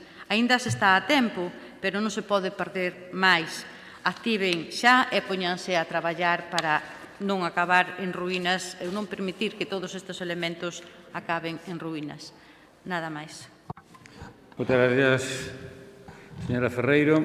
Segundo turno para doña Pilar García Porto. Ben, coincidía o señor Bamonde no rubor social e non me extraña. Pero mire, eu, por si en algún momento non me entendeu, cousa que dubido, non buscamos a implicación da Xunta de Galicia. Exiximos que a Xunta de Galicia cumpla coas súas competencias. Por eso, precisamente, porque son competencias propias da Xunta de Galicia e porque, ademais, ten os recursos económicos, ademais da obriga, para exercelas, señor Bamonde. Esa é a diferencia. Fala vostede de que temos algunha mala conciencia. Non lle entendín ben eso, que a conciencia témola moi tranquila. E fala vostede de que o 0,01% do orzamento é suficiente para atender, do orzamento da Xunta de Galicia, que son máis de 11.000 millóns de euros, é suficiente para atender o patrimonio da provincia de Lugo, non, de toda Galicia. Pero, señor Bamonde, sexamos serios. E fala vostede, ademais, do Plan Ribeira Sacra, señor Bamonde. Eu podolle contar unha anécdota. Eu mesma fun a Santiago a buscar información cando anunciaron a bombo e platillo o Plan Ribeira Sacra. E sabe o que me contestaron e de que me informaron na Dirección Xeral de Patrimonio, xa lle lo contei en algún pleno aquí, señor Bamonde, que o Plan Ribeira Sacra non existía, que eran a suma de accións de 5 consellerías que xa tiñan recursos, aínda non había nin pandemia, señor Bamonde, e que se poñían con un título para que nos entendéramos todos. Así nos foi coa declaración da Ribeira Sacra, señor Bamonde, así nos foi coa responsabilidade máxima da Xunta de Galicia. Miren, a verdade é que a min todo isto moito non me sorprende, porque despois de ler a entrevista do presidente da Xunta de Galicia, do señor Feijóo, esta fin de semana, nun medio provincial, que lemos a inmensa maioría dos lucenses, despois de ver esa entrevista e prestarlle atención, e ver que en 29 preguntas o señor presidente da Xunta de Galicia só se dirixe á provincia de Lugo nunha ocasión e cando o fai é única e exclusivamente para referirse aos cargos políticos que ten nas diferentes consellerías ou en delegacións derivadas delas ou os cargos dentro do seu propio partido. Unha pregunta é para falar de cargos. Iso é a realidade, iso é o que lle interesa ao presidente da Xunta de Galicia e a vostedes todos, porque son os que manteñen esta forma de facer política na nosa provincia. Iso é o que lles importa á provincia de Lugo. Señor Bamonde, esa é a triste realidade, por eso nin nunca estiveron, nin nunca se lles espera. E en relación ao patrimonio, o certo é que a Xunta nin fai nin deixa facer. Nin axuda aos concellos, cada vez cargos con máis responsabilidades. E vostedes veñen aquí e, por ende, pretenden que a Diputación de Lugo asuma tamén as competencias en materia de conservación do patrimonio, señor Bamonde. Sexamos serios e déixense de correr cortinas de fume para distraer a poboación e asuman o que teñen que asumir, que na Xunta de Galicia, en política de conservación do patrimonio e en prestación de servicios, se está fallando continuamente a esta provincia. Moitas gracias. Moitas gracias, doña Pilar. Segundo turno ahora para don Agustín Bamonde. Gracias, señor presidente. Sexamos serios, señora Porto. Vostede fala de anécdotas e de defensas do patrimonio. Eu tamén lle podo explicar anecdóticamente como defende a Deputación Provincial o patrimonio cultural da provincia. Falamos, por exemplo, da Casa da Botica, esa que tantas voltas lle dan, e cando lle poñen a man encima, cailles a casa encima. Ás veces é millor entender que efectivamente o que fan vostedes é correcto, estarse quietiños, porque senón sería peor. Falamos de como tratan vostedes a Casona do Incio, unha importantísima medida de protección do patrimonio tomaron vostedes, que foi votar os veciños desta casa, viñan aquí a pedir axuda para a protección do patrimonio e a medida de defensa foi votalos deste lugar. Non sabe vostede o que aludo eu cando dicen que teñen mala conciencia. Evidentemente, señora Porto, porque vostedes dá a impresión de que non teñen conciencia de nada. Miren, decían os americanos un dito célebre, que o presidente Nixon non conta unha verdade. O presidente Lincoln non contaba unha mentira. O presidente Carter non distingue unha da outra. Vostedes non distinguen as verdades das mentiras. Non se sabe cando falan de falsas verdades ou de mentiras certas. Porque, señora Porto, eu recoñezo que é moi difícil ser portavoz da nada. Portavoz da nada porque vostede ten aquí que xugar moitas veces o papel da inacción da Diputación, defender a inactividade de un organismo que non fai nada e iso lle leva a moitas contradicións. Recorde unha cousa, vostede aquí o mismo utiliza argumentos para defender a inactividade da Deputación que para acusar a Xunta de inactividade. As palabras que eu lle dixen son tomadas da súa propia intervención anterior. E mire, cando un se contradice, acaba caendo no peor que lle pode ocurrir a un político, que é a falta de credibilidade. Recorde aquilo de que a credibilidade é a razón o mismo que a astroloxía a astronomía, é dicir, fillos tontos de unha nai sabia. Señora Porto, polo camiño da contradición, vai vostede camiño totalmente da nadería. E miren, acaba vostede de facer unha defensa das actuacións da Deputación. E sabe como a fixo? Aludindo ao Xacobeo, aludindo ás actuacións da Xunta de Galicia, aludindo ás actuacións do Goberno Central. Non foi capaz, nin o fixo cando o Partido Popular presentou a súa iniciativa, nin agora foi capaz vostede de decir unha sola actuación positiva da Deputación na defensa do patrimonio. O das cantidades, o do 0,1% dice o vostede que en relación coa provincia de Lugo, pero o presuposto da Deputación en relación coa provincia de Lugo aínda é moitísimo máis misérrimo. É simplemente por non faltarlle o respeto á señora Ferreira. Gracias. Eu agradezo a súa intervención no que ten de afán positivo. Gracias. Pero o inventario que fixo vostede xa lla forraxe. Señor Bamonde, fágame caso que se non vai ter que cortar. Ni unha mala. Dígame, gracias, señor presidente. Gracias. Ten que me facer caso, porque usted dedicouse a falar do que quixo sin contestar nada e agora pásase menos tempo. Eu xa sei que aquí a señora Ferreiro dixo moitas cousas que usted non deu anotado, nin quixo anotar. pero iso xa é cada un, non?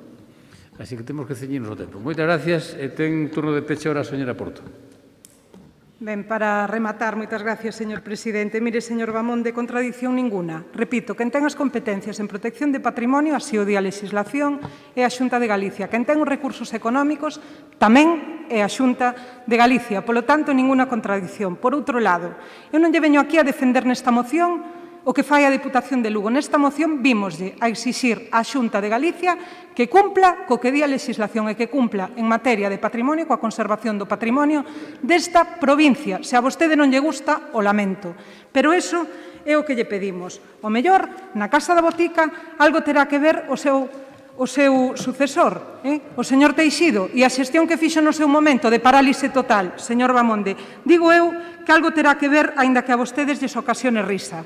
E tamén lle digo máis, se vostede fala de uso partidista, tal vez teñan que explicar que fixeron vostedes ao fronte de xestión de Suplusa coa casona do Incio durante tanto tempo. Señor Bamonde, as contradicións son peligrosas e nós, de momento, non caemos en ningunha delas. Moitas gracias. Gracias, señora Porto. De todas maneiras, señor Bamonde, como usted está cerca ali desde Villalba, non me fai caso. Señor Bamonde. Estaba citando a vostede. Sí. Sí. Non se preocupe, que usted estuvo no debate, non se preocupe, usted xa participou. Iballe dicir, solo para que este tranquilo, que, como se referiu á Casa da Botica, algún día lle poderei contar que ocurriu desde o inicio ca Casa da Botica, pero que si lle vou dicir, para que o sepa usted, penso que está preocupado por iso, é que a Casa da Botica vai ter solución e vai ter unha boa solución. E en eso estamos traballando, non se preocupe. E máis pronto que tarde, xa verá, máis pronto que tarde. Bueno, rematado o debate, sometemos a votación esta iniciativa. Votamos. Presidente, hai unha emenda, simplemente. Perdón? Hai presentada unha emenda. Pero se non lle aceptou, que a emenda é do Grupo Popular. Señora Porto. Si, vendo a falla de interés do señor Bamonde na defensa da emenda, dende logo, xa non nos motivou nin para aceptala. Moitas gracias. Non aceptou a emenda, polo tanto, vota esa iniciativa nos términos en que está presentada. Votamos.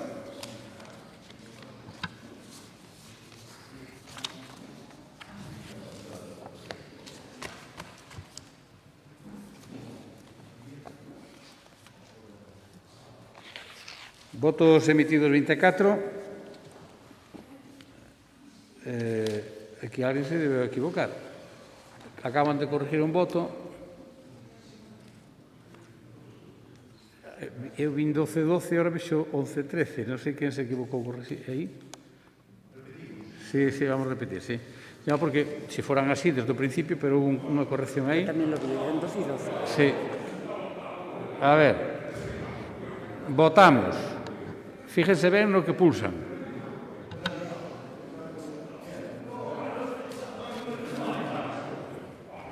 Voten, por favor.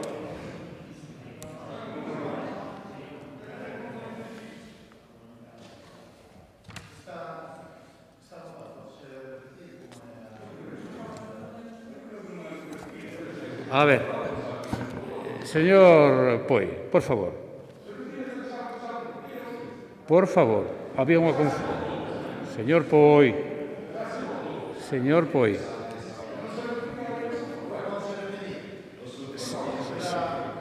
Señor Poi.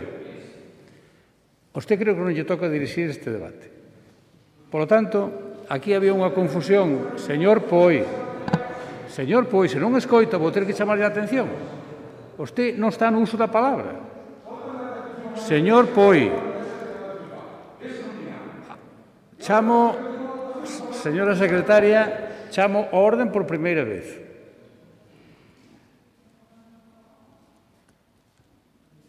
Estou explicando que había unha confusión na votación, porque había unha votación que saltou.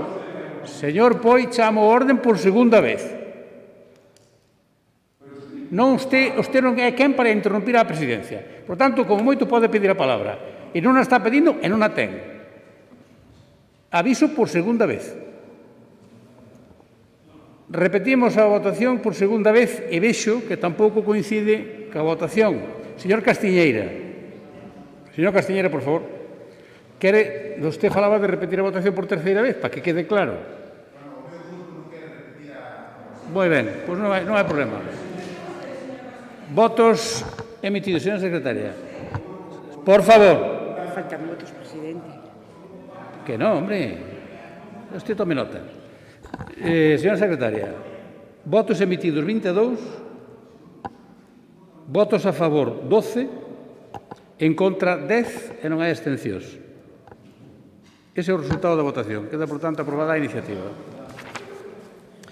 Pasamos ao punto número 9, que é outra votación. Señor Castiñeira. Faltan 2 votos. Son, a ver, esos son abstencións técnicas. Señor Castiñeira, non está no uso da palabra. Xa votamos, non hai ningún problema. Bueno, xa me equivocaré, non se preocupe. Xa me desequivoco. Pasamos ao punto número 9. E o punto número 9 é unha moción do Grupo Socialista para reclamar un plan de recuperación do sistema sanitario galego e a presencialidade na atención primaria. Para expoñer a iniciativa, ten a palabra doña Pilar García Porto. Ben, moitas gracias, señor presidente. E antes de dar comenzo ao debate desta moción, quixera que quedara claro, para que así se recolla en acta, que o señor Castiñeira, na moción anterior, ofreceu unha segunda votación. Dito isto, seguimos falando de competencias e seguimos falando de servicios no rural. Isto non é unha novidade, é algo que vén de vello, que a día de hoxe existe un auténtico clamor na cidadanía de toda Galicia para mellorar a atención primaria e na defensa da nosa sanidade pública, e o certo é que a saúde da xestión da sanidade galega era mala antes da pandemia, pero agora empeorou. Fronte ás prazas sen cubrir, fronte aos abusos dos contratos temporais, fronte ás especialidades que desaparecen, fronte á sobrecarga dos sanitarios, fronte aos colapsos en urxencias, fronte á incapacidade para atraer profesionais de diferentes especialidades como poden ser a pediatría, fronte á reapertura das consultas presenciais en atención primaria tan demandadas, fronte a todas estas e outras eivas na xestión, a Xunta de Galicia deseñou unha campaña disuasoria, deseñou unha cortina de fume coa brillante oratoria do señor Feijóo, pero ca ineficacia que lle caracteriza na xestión, para ocultar deficiencias do sistema sanitario galego que se denunciaban xa moito tempo antes da chegada da COVID. A todo isto, súmase a cuestión que para nós é trascendental e realmente grave, que non hai intención nin ideas para reverter a situación por parte do Goberno galego. Non hai vontade por parte do señor Feijóo para dar nin siquiera un paso ao frente para devolver a sanidade galega o que era no 2019. Xa non digo para mellorala, senón para devolvela ao que era no 2019 antes da chegada da pandemia. E moito menos, dende logo, ten intención o Goberno galego para mellorar, despois de chegalo hasta ese punto, o sistema sanitario. A modificación da Lei de Saúde de Galicia, ante a que xa pesa un recurso de inconstitucionalidade, é a mostra de intención que ten este Goberno de Galicia de primar o recorte de dereitos fundamentais por enriba da tarefa de realizar unha planificación adecuada para sair da actual crise sanitaria. O Goberno galego, unha vez máis, pretende lexislar aquelo que non lle corresponde e deixar baleiras as responsabilidades de xestión que sí son da súa competencia. E poñolles un exemplo que está próximo no tempo, que é que os concellos, por exemplo, sin ter competencias, tuveron que asumilas en materia sanitada. Hasta os alcaldes eran autoridade sanitaria. E, home, o certo é que iso é todo un abuso, sobre todo cando non se lles dota dos recursos económicos. E podemos dar cifras, pero cando se fala de saúde e de atención primaria e hospitalaria, o certo é que as cifras fanse frías. Estamos falando de persoas. Poderíamos falar das listas de espera en atención primaria, que chegaron ata os 15 días por motivo da pandemia. E hai máis de 35.000 galegos e galegas, máis de 35.000 que están á espera de someterse a unha operación quirúrxica. E estes son datos que recoñeceu o propio presidente da Xunta non fai moito tempo, aló polo mes de abril. E os datos oficiais dos Sergas, que buscan sempre o sesgo favorable para o goberno da Xunta, a espera media para operarse en Galicia, que era de 54 días no 2019, pasou a ser de 73 e agora mesmo a provincia de Lugo lidera con 79 días. E poderíamos tamén facer alusión á lista de espera que hai en ecocardiografía, que pasou de 60 días a 160 días coas patoloxías que este diagnóstico atende. E podemos falar tamén de trastornos relacionados con outras especialidades, pero, en definitiva, o que temos claro é que, tal e como recolle un estudio na Revista Española de Saúde Pública, se estima que o efecto de pandemia vai incrementar entre un 10 e un 16% as listas de espera en Galicia. Polo tanto, señores do Partido Popular, creemos que estamos vendo e presenciando o maior desmantelamento da sanidade pública galega nos últimos tempos. Non se fixo nada, absolutamente nada, para mellorar a nosa sanidade dende o 2019. A pandemia o que veu foi acuciar aqueles problemas que xa existían, que xa estaban enriba da mesa. O cambio de goberno na Xunta de Galicia, co mesmo presidente á fronte, pero con cambios en diferentes consellerías, tampouco favoreceu nin propiciou cambios vantaxosos no tocante á sanidade, e nós vivimos nunha provincia que necesitamos que volten as consultas presenciais en primaria. Sabemos como temos os nosos maiores, vostedes seguramente mellor que a min, a gran maioría son alcaldes, e saben perfectamente que os maiores necesitan de consultas presenciais e necesitan tamén de consultas a domicilio con tempo suficiente. Non se lle pode dar a un médico, a unha médica, 15 minutos para unha consulta a domicilio, no que teña que incluir tamén nese tempo o desplazamento. Nese sentido, é no que traemos esta moción para mellorar a nosa sanidade, para mellorala en atención primaria, que nos afecta tan de cerca a todos e a todas, pero tamén en atención hospitalaria, e cando menos quede enriba da mesa unha intención clara de todos nós de reverter a situación sanitaria o ano 2019, antes de que comenzara a crise derivada da pandemia. Moitas gracias. Moitas gracias, señora Porto. Ten agora polo BNG, o que pasa que tuvo que sair o grupo a baño, así que se dá igual ao señor Francisco Balado, pois ten o seu turno.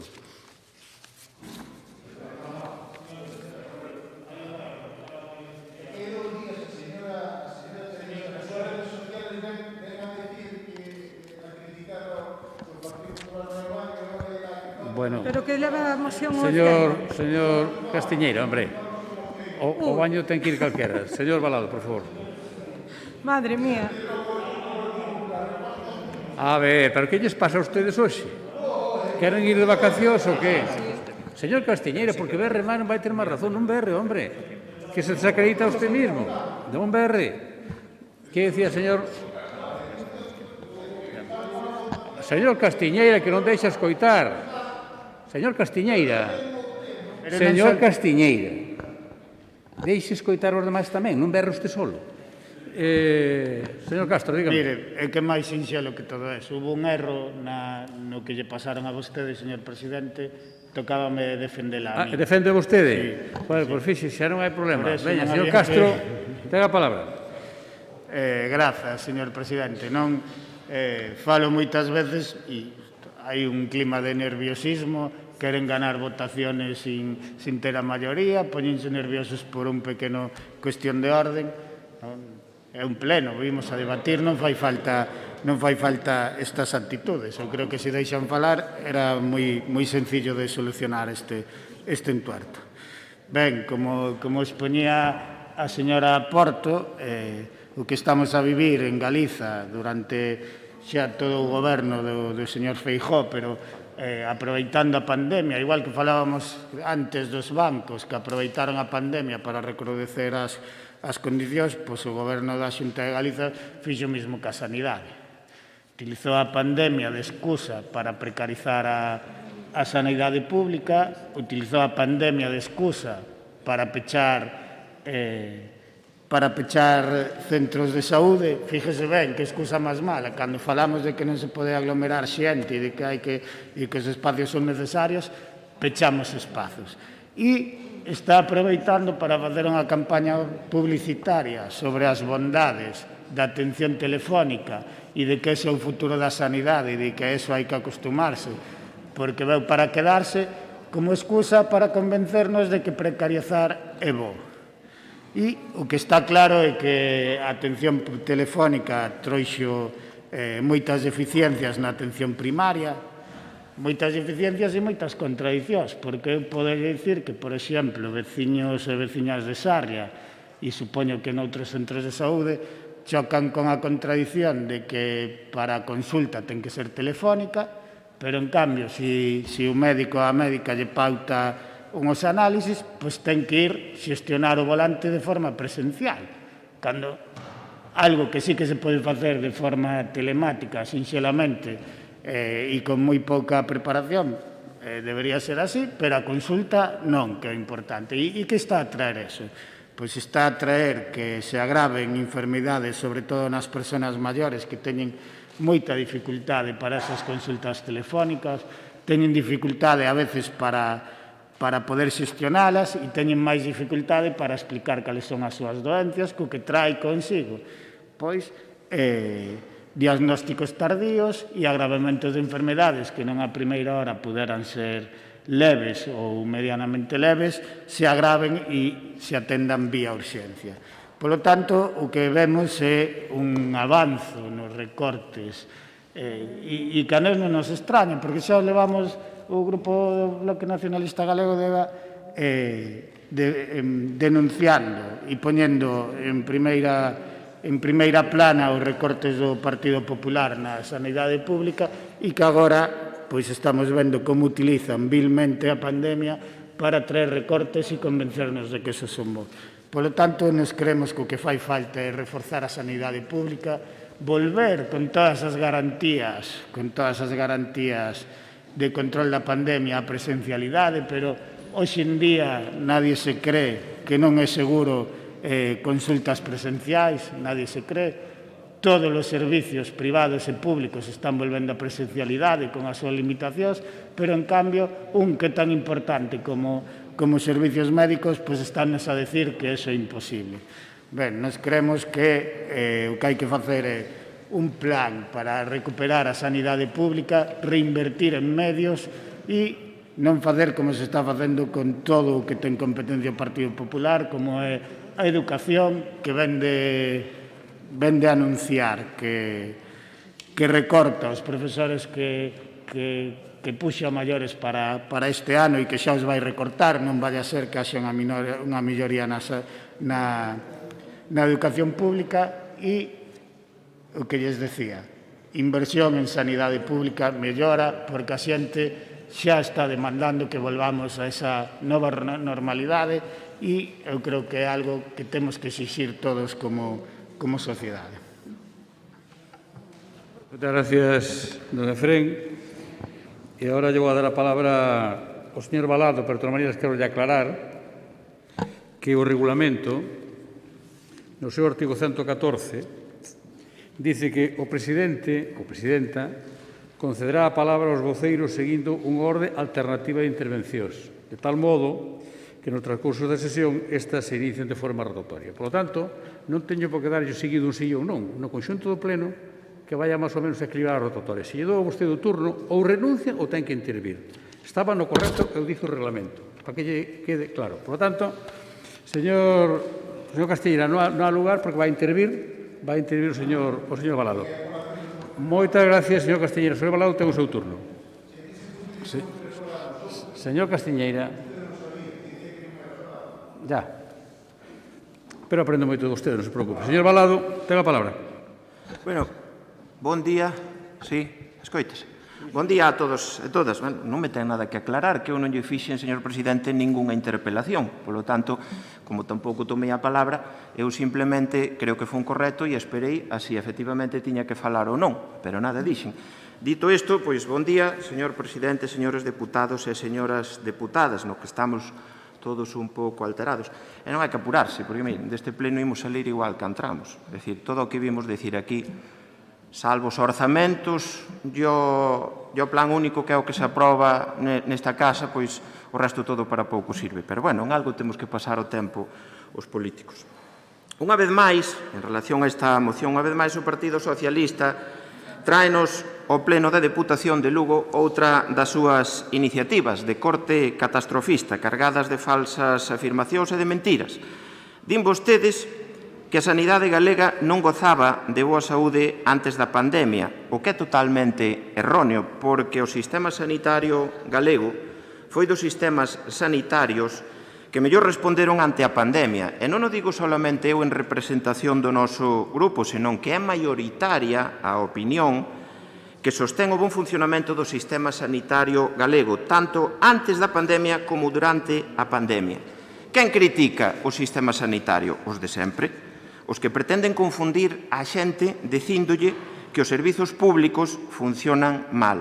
Cométense erros? Pois seguro que sí que se cometen erros.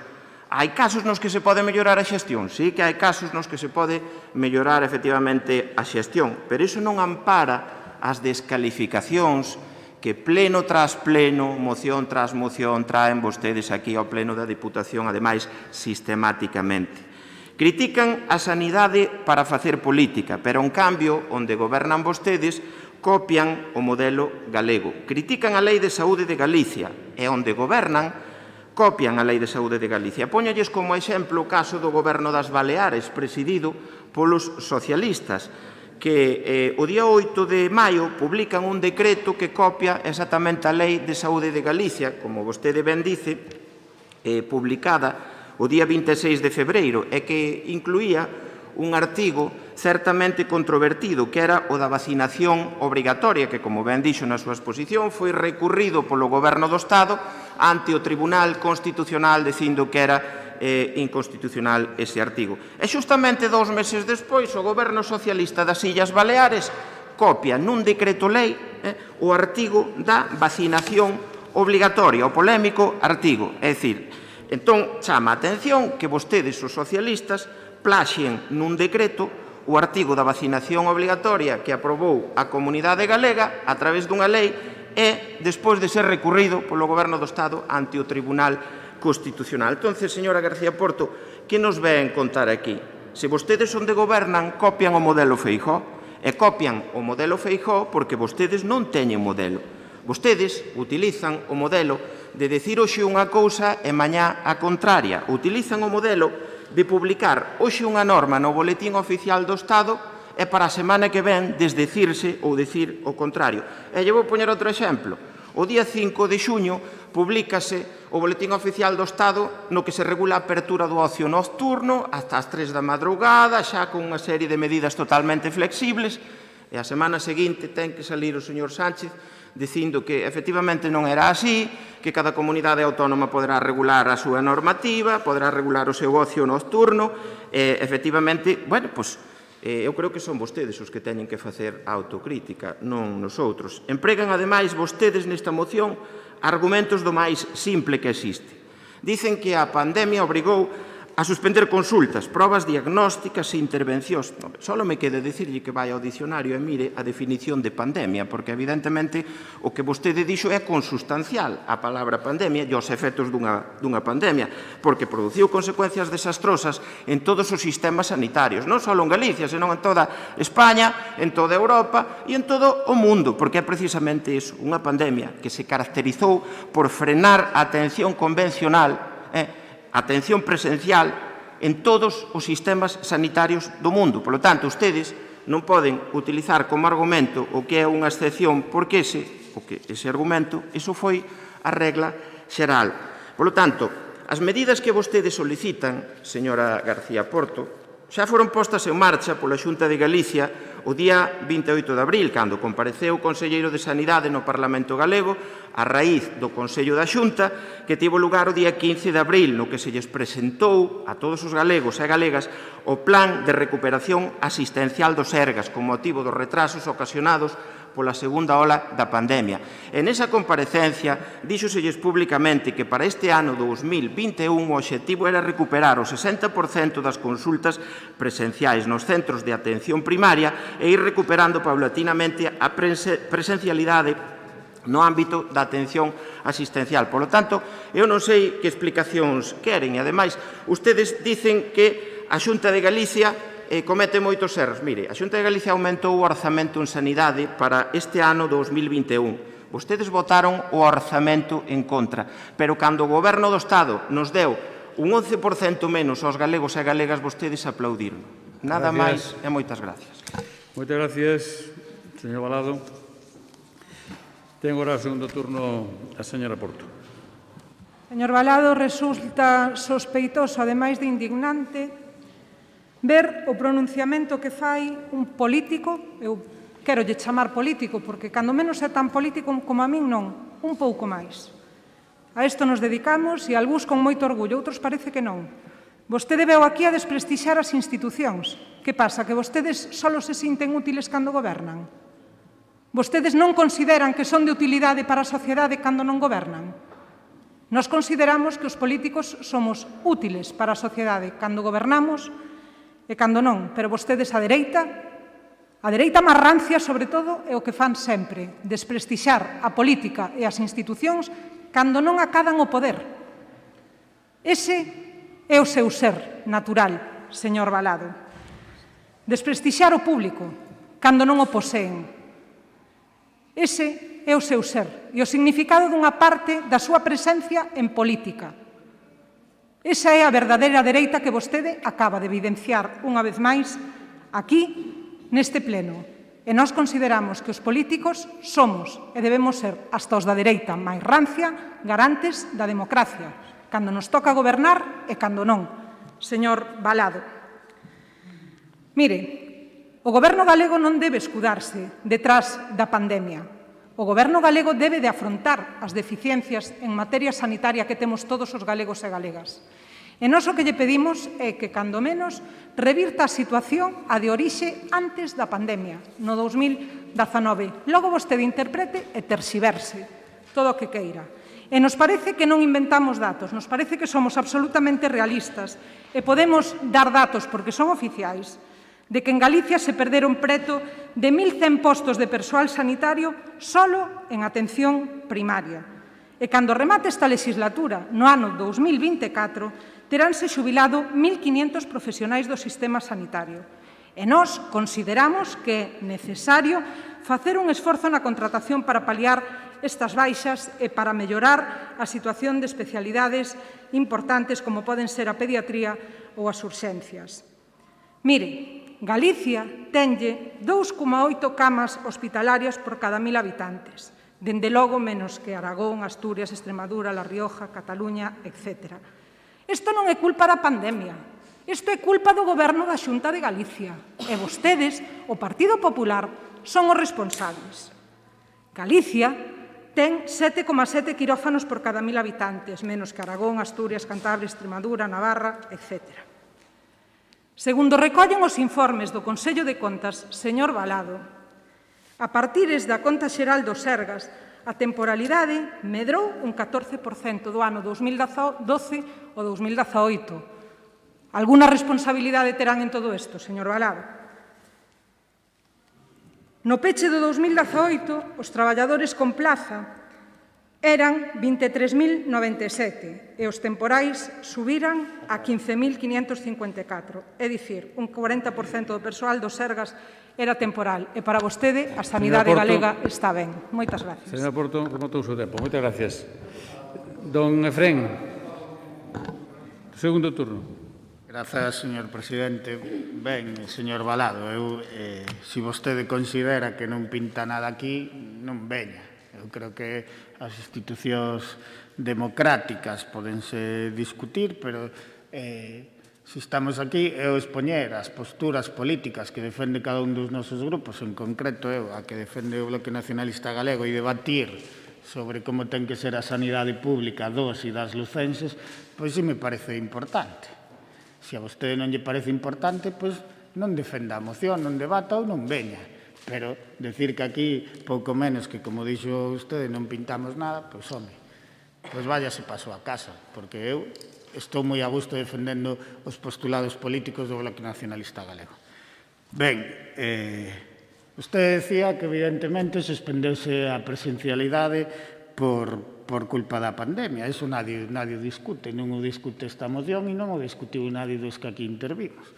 Eu que lle digo é que interesadamente o Partido Popular e o señor Feijóo introduciu a atención telefónica como algo para quedarse, algo que veu por obriga e que nos atropelou o sistema sanitario galego, pero como vostede decía outros, veu por obriga e que hubo que reaccionar. Vostedes están nos dicindo que isto é o bonito e o bo da sanidade pública e que ven para quedarse. E nós o que lle pedimos é que non queremos que se quede ese sistema, porque se está a demostrar que, aun aceptando que no máis duro da pandemia había que ir por ese modelo, que tiña moitas eivas, porque xa lle dixen noutra intervención, o que trouxo eso é diagnósticos tardíos, diagnósticos equivocados e xente maior que se quedaba fora do sistema de sanidade pública.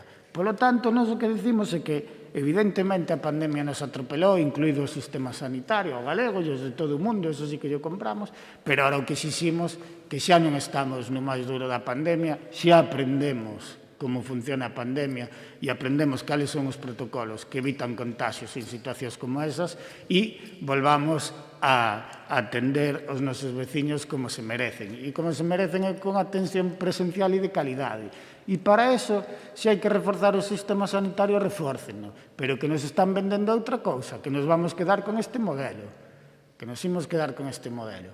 E o que aquí se pide, e o que o BNG está a favor, é de que non compramos eso. Hai que volver a presencialidade, hai que devolverlle a confianza ás galegas e aos galegos no sistema público de sanidade, porque o perderon. Porque, evidentemente, hai algunha cousa que te quedas a gusto por teléfono, pero hai outra que non se pode explicar, e, como lles decía antes, as persoas maiores teñen moita máis dificultade e son os que máis os necesitan. Polo tanto, reinvertamos na sanidade pública e volvamos á presencialidade. Moitas gracias. Señor Balado, segundo turno. Sí.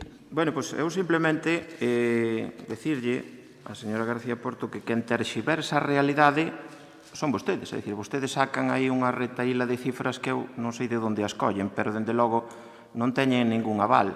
Pode dicir 100 como pode dicir 500. Xa lle dixo o meu compañeiro, o señor Bamonde, que non diferencian as verdades das mentiras. E é por iso, porque vostedes, pois, tanto lles dá decir 10 como 20. E ao señor Castro tamén dicirlle que, bueno, eu o que quero dicir non é que non vai a vir aquí, simplemente que a inmensa maioría, e hai máis xente que coincide comigo, a inmensa maioría de todo o que se vota aquí non serve para nada, porque son votacións que non levan a ningún lugar. Pero, bueno, atendendo ao tema sanitario, quixera recordarlles tamén que a contratación de máis profesionales sanitarios, se efectivamente de verdade lles preocupa, como parecen querer amosar, depende tamén do Estado, porque a convocatoria de plazas MIR que na fai é o Estado. E ustedes saben perfectamente que xa en varias ocasións o Goberno da Xunta de Galicia, o Goberno do señor Feijóo, ese desastre que vostedes dicen que é tan grande que é a culpa de todos os males dos galegos e das galegas, pediulle ampliación das convocatorias de plazas MIR, pero pediulle en convocatorias ordinarias e en convocatorias extraordinarias. E a resposta foi a mesma, foi que non. Polo tanto, non veñan vostedes dicindo aquí o que non corresponde. Eu lle podo asegurar que o Goberno da Xunta de Galicia non está esperando nin polos consellos do Bloque Nacionalista Galego, nin polos consellos do Partido Socialista de Galicia en materia sanitaria, porque ten a folla de ruta clara, dende que se iniciou a pandemia e se adoptaron as medidas necesarias, pero tamén dende antes, moito antes da pandemia. Que sucede en Galicia? Que a vostedes molestalles que as cousas esteñan facendo ben. Moléstalles que a campaña de vacinación esteña sendo extraordinaria, esteña sendo un éxito, porque hasta vostedes dicen que é un éxito a campaña de vacinación. Moléstalles que as medidas adoptadas por Galicia estean dando bon resultado.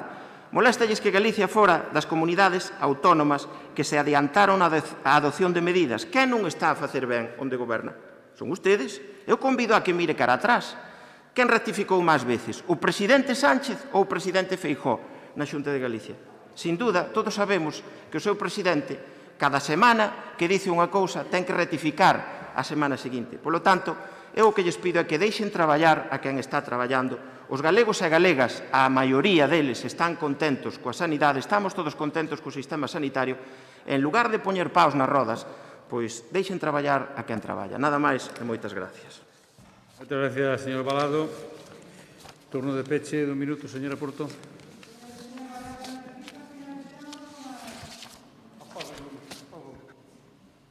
Perdón? Señor Balado, as cifras que nos lle damos son as cifras que dá o Sergas. A menos que vostede queira insinuar que o propio Sergas minte, pois vostede verá. E reafírmase vostede, ademais, nesta intervención en que aquí non se fai nada. Vostede aquí non ven a facer nada, eu non lle vou a discutir. Os demais sentímonos bastante orgullosos do traballo que facemos. Sinto que a vostedes lle sepa pouco a honra de ser deputado provincial e defender os intereses desta provincia. Tamén me queda claro que a folla de ruta, claro que a teñen deseñada dende fai tempo. Eu tamén o teño claro, porque dereitas e dereitos nunca lle rimaron ben. E con independencia da parte política, porque non só se trata de política, pero tamén hai un clamor na cidadanía con independencia de quen lle voten aquí en Galicia para defender a sanidade pública galega e a atención primaria. Estou de acordo co que decía o voceiro do Bloque Nacionalista Galego. Vostedes dirixiron e tramaron un plan para deixar as consultas presenciais en consultas telefónicas. Gracias. E iso a sociedade galega non lle lo vai a pasar, señor Balado. Moitas gracias. Gracias, señora Porto. Moi ben, rematou o debate. Vamos a votar a iniciativa. Votamos.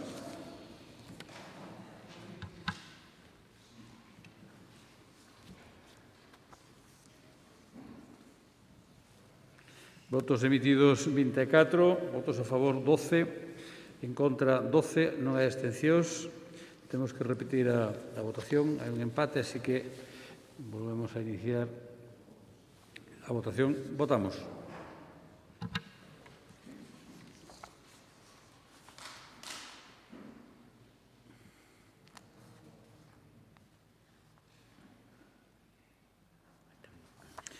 Votos emitidos 24, a favor 12, en contra 12, non hai abstencións. Queda, por tanto, aprobada por voto de calidad. Pasamos ao seguinte punto da orde do día, que é o punto número 10. É unha moción do Grupo do Bloque Nacionalista Galego sobre a intervención da fábrica de aluminio de San Cibrao. Para expoñernos esta moción, ten a palabra don Efrén Castro. Grazas, señor presidente. Eu vou comezar a miña intervención neste punto saludando as traballadoras e traballadores de Alcoa que se acercaron até aquí, ata a Diputación Provincial para seguir este pleno, e tamén mandándolles toda a nosa forza e apoio ao conxunto de traballadoras e traballadoras de Alcoa que non están aquí e que levan moitos meses de loitando por un futuro non só na planta de Alcoa, sino por un futuro de toda a comarca da Mariña. Nos hoxe o que facemos é facernos eco dunha petición do Comité de Empresa de Alcoa que trasladou a todos os grupos que estamos aquí representados, pero que, polo que sea, o Bloque Nacionalista Galego foi o que aceptou darlles voz hoxe aquí. E vou ler o punto de acordo, porque, como lles digo, o que está a facer aquí o Bloque Nacionalista Galego é trasladar directa e expresamente a petición dos traballadores e pídennos que votemos o seguinte punto de acordo.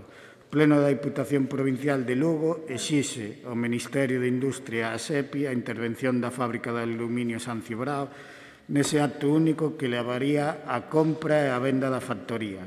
o que implicaría o cumprimento do mandato do Congreso dos Diputados e o Parlamento de Galiza, no que ambos aprobaron no seu día a intervención pública temporal para posterior venda a un terceiro. Ben, aparte de ser a voz dos traballadores, este punto que pedimos aquí é a postura dende o inicio deste conflito do Bloque Nacionalista Galego.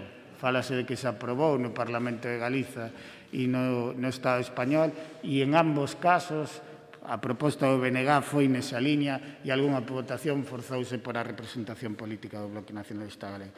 Ben, decía ao comenzo que levan moitos meses, falamos varias veces neste pleno de que o tempo se esgotaba e de que a empresa estaba a xugar ca vontade dos traballadores e a facer chantaxe e ojalá nos hubiéramos equivocado, pero non nos equivocábamos. Estamos hoxe aquí con moita presión e moito medo e moita incertidume en moitas familias da Mariña e a única solución é o que decíamos desde o principio, intervir a fábrica de Alcoa.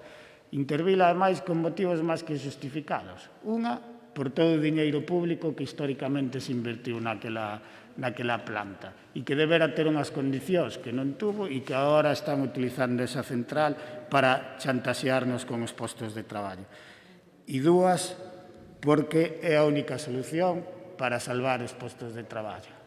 Intervir hoxe a fábrica de Alcoa abocouse a única solución, xa se agotaron aquilo que nos decían da boa vontade negociadora da empresa, iso xa nadie se cree, e agora só hai que tomar decisións.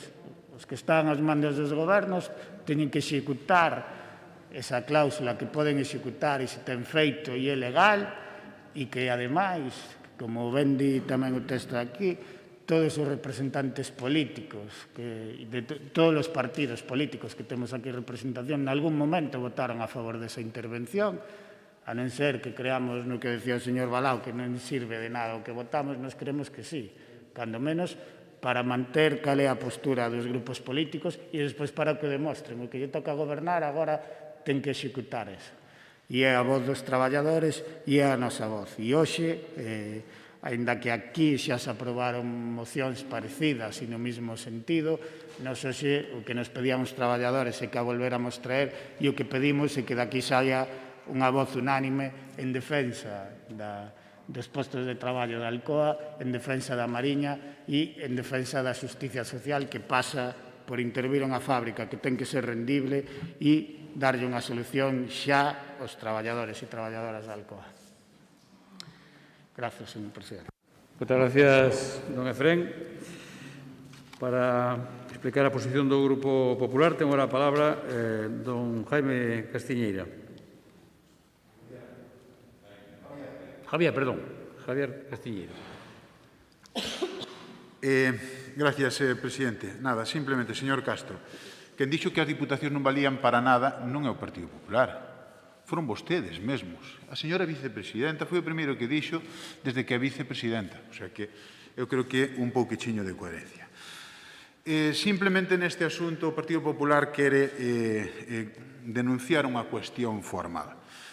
Unha cuestión que é formal, pero que efectivamente ten un gran significado. E preguntámonos como este punto non veo como proposta de goberno ou como proposta de presidencia. Igual que veu nos diferentes concellos da Mariña. Mire, este é un exemplo. Concello de Barreiros, onde goberna o BNG, proposta de alcaldía. Concello de Xove, proposta de alcaldía. Concello de Ribadeo, xe non está a súa concelleira, pero tamén o levaron como proposta de alcaldía.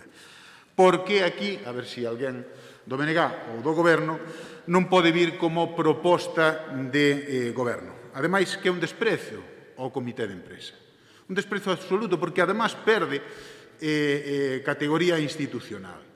Iso é así, pero, bueno, se queren, respondo eu porque non veo. Señora vicepresidenta, respondo eu porque non veo. Non veo porque o Partido Socialista prefere protexer a Sánchez, prefere non falar da intervención porque o seu goberno non quere. E o BNG prefere protexer ao Partido Socialista. Vostedes prefiren protexer os intereses do seu partido a protexer os intereses de máis de 500 familias que están agora mesmo pendentes de un recurso no cal é fundamental o que decidamos non aquí na Diputación, que xa decidimos 4 ou 5 veces. Por eso lle dice moitas veces, lle dice o señor Balado, que aquí levamos votando isto 4 ou 5 veces e non nos fan caso. O presidente non pinta nada, absolutamente nada, no goberno de España, non lle fan caso. E xa sona mal. O sea, é a cuarta ou a quinta vez que volvemos a votar exactamente o mesmo. Mire, vou dicir unha cousa. Estánllo poñendo fácil a Alcoa. Alcoa está pendente dun recurso. Alcoa está pendente dun recurso. Hai un mandato do Congreso dos Diputados ao Goberno de que se interveña provisionalmente Alcoa. Hai un mandato. Evidentemente, se ese Goberno que ten un mandato non o cumple, pois lle está facilitando o camiño a propia Alcoa. Lle digo unha cousa. Cando os sindicatos están aí é por algo. Cando os sindicatos lle poñen unha pancarta de que a solución é a intervención, é porque precisamente o problema é ese. Porque queremos que non se faga o que lle pasou a Alcoa en Coruña ou en Avilés, que se venda ao mellor postor. Xa llo dicía naquel momento os traballadores, xa llo dicía tamén a Xunta de Galicia, que desconfiaba dese pacto. O señor Sánchez dixo que era un pacto boísimo. Siguen os problemas. Non queremos na Mariña que nos pase exactamente o que lle pasou aos traballadores de Coruña e de Avilés.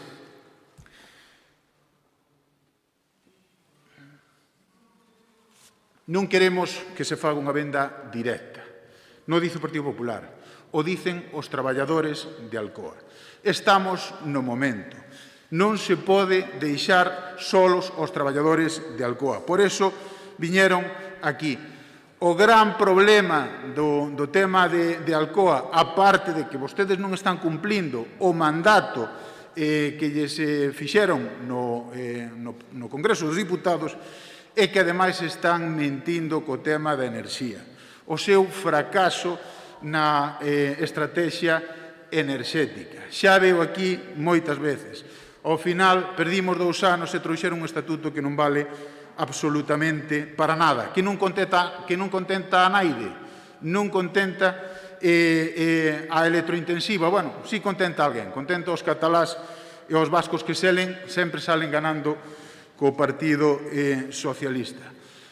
Señores do Partido Socialista, fagan caso á xente que está aí fora.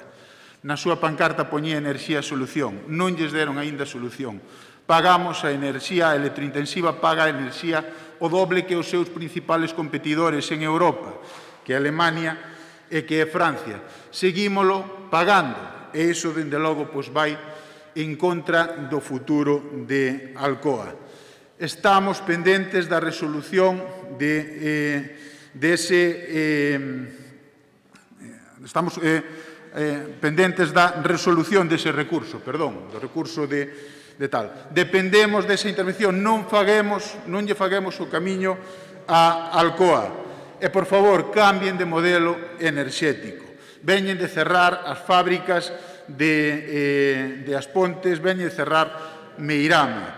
Todo o modelo enerxético está en contra do que é o tecido económico da Mariña, do tecido económico lucense. Por eso, esas cuestións formales, que ás veces parece que non son importantes, pero son moi importantes, que isto debería vir como unha proposta de presidencia, unha proposta de goberno, e, por outro lado, evidentemente, que se cumpla o que aquí votamos. Si estamos exixíndolle ao Goberno do Estado que aprobe esa intervención, que faga esa intervención, que non meramente pase, nada máis que a ver o que lle está pasando por diante, simplemente porque non quere intervir. Moitas gracias. Ben, ahora para fixar a posición do Grupo Socialista ten a palabra a dona María Loureiro.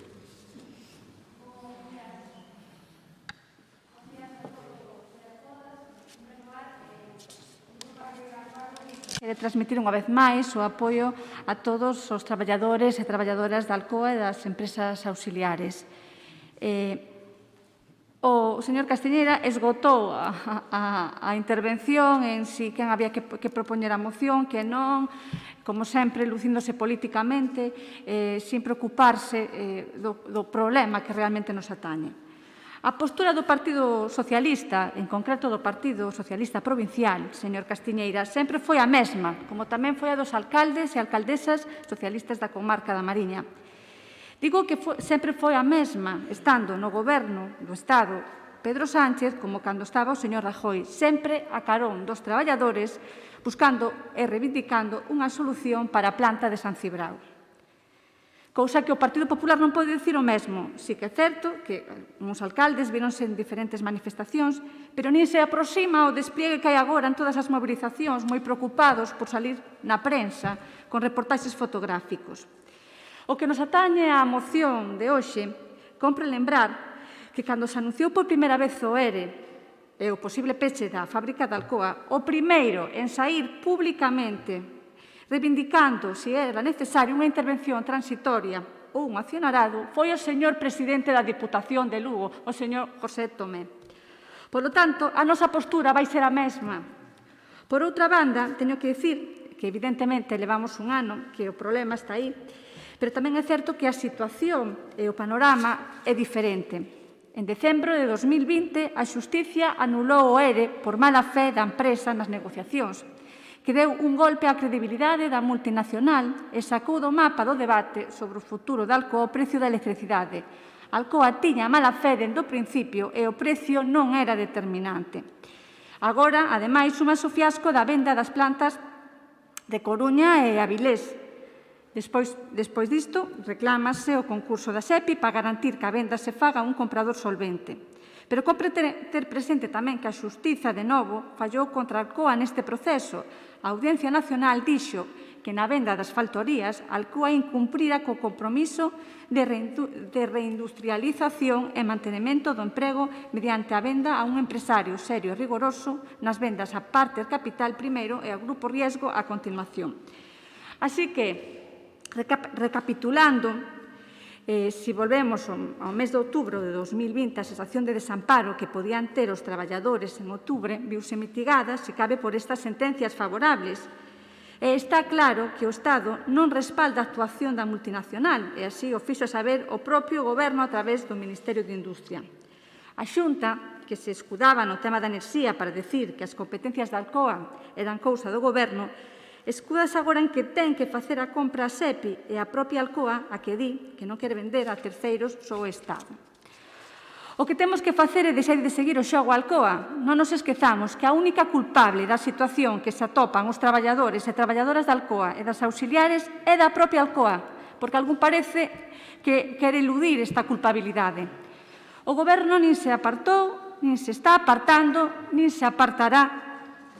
Personouse nos xuicios do ERE, evidentemente tamén ca Xunta, a través da Avogacía de Estado. Hai un ano, cando a Alcoa xa poñía trabas á posible compra do complexo de San Cibrao por parte de Liberty House, o Goberno propuxo tamén a SEPI para mediar. E actualmente a SEPI sigue como garantía. Pero hai que decir que nos topamos nunha situación diferente. Actualmente hai 6 empresas interesadas na venta de Alcoa e hai algunhas que preferen, e xa o dixeron, que preferen facer a compra directamente a través dun proceso compra-venta con Alcoa. A SEPI non queda no marxen e segue tan implicada como sempre. O que non pode ser é que a SEPI sea a excusa ou refuxio dunha empresa que está xogando co empreo de moitas familias. O que ten que facer é vender e que deixe paso a outra empresa que quere invertir no futuro da Mariña. Esta tarde reúnese a ministra co Comité de Empresa tras a solicitude do propio Comité, como sempre fixo o Goberno, vai dar a cara, proba máis da implicación deste Goberno. E mentres, non nos podemos esquecer, señor Castiñeira, que seguimos sen plan industrial, ni para Galicia, nin para Mariña, xa que, segundo o Estatuto de Autonomía de Galicia, a competencia en materia industrial lle corresponde tamén á Xunta de Galicia, que tamén nos esquecemos dese plan industrial. Moitas gracias, señor presidente. Moitas gracias, señor Loureiro. Segundo turno para don Efrén Castro. Gracias, señor presidente. Ben, señor Castiñeira, vou dedicar o mínimo indispensable porque o tema é bastante importante. Usted non sei se quere tapar as súas carencias ou que quería con esa primeira intervención. Recibimos todos os grupos que estamos aquí representados a petición como grupo que presentáramos a moción. Había moitas opcións, ten razón vostedes, saltouse algunha que a presentara o Partido Popular ou unha moción conxunta. Tamén era unha postura. O meu teléfono como portavoz non sonou. Quizás quere tapar as súas vergonzas, pero non pasa nada. O importante non é que se a presentamos nós ou non. O importante é que se fale de Alcoa e que este no candelero e que non nos olvidemos de que siguen pendentes esos postos de traballo. A vostede, quizás, lle preocupan máis outras cousas, a nós non.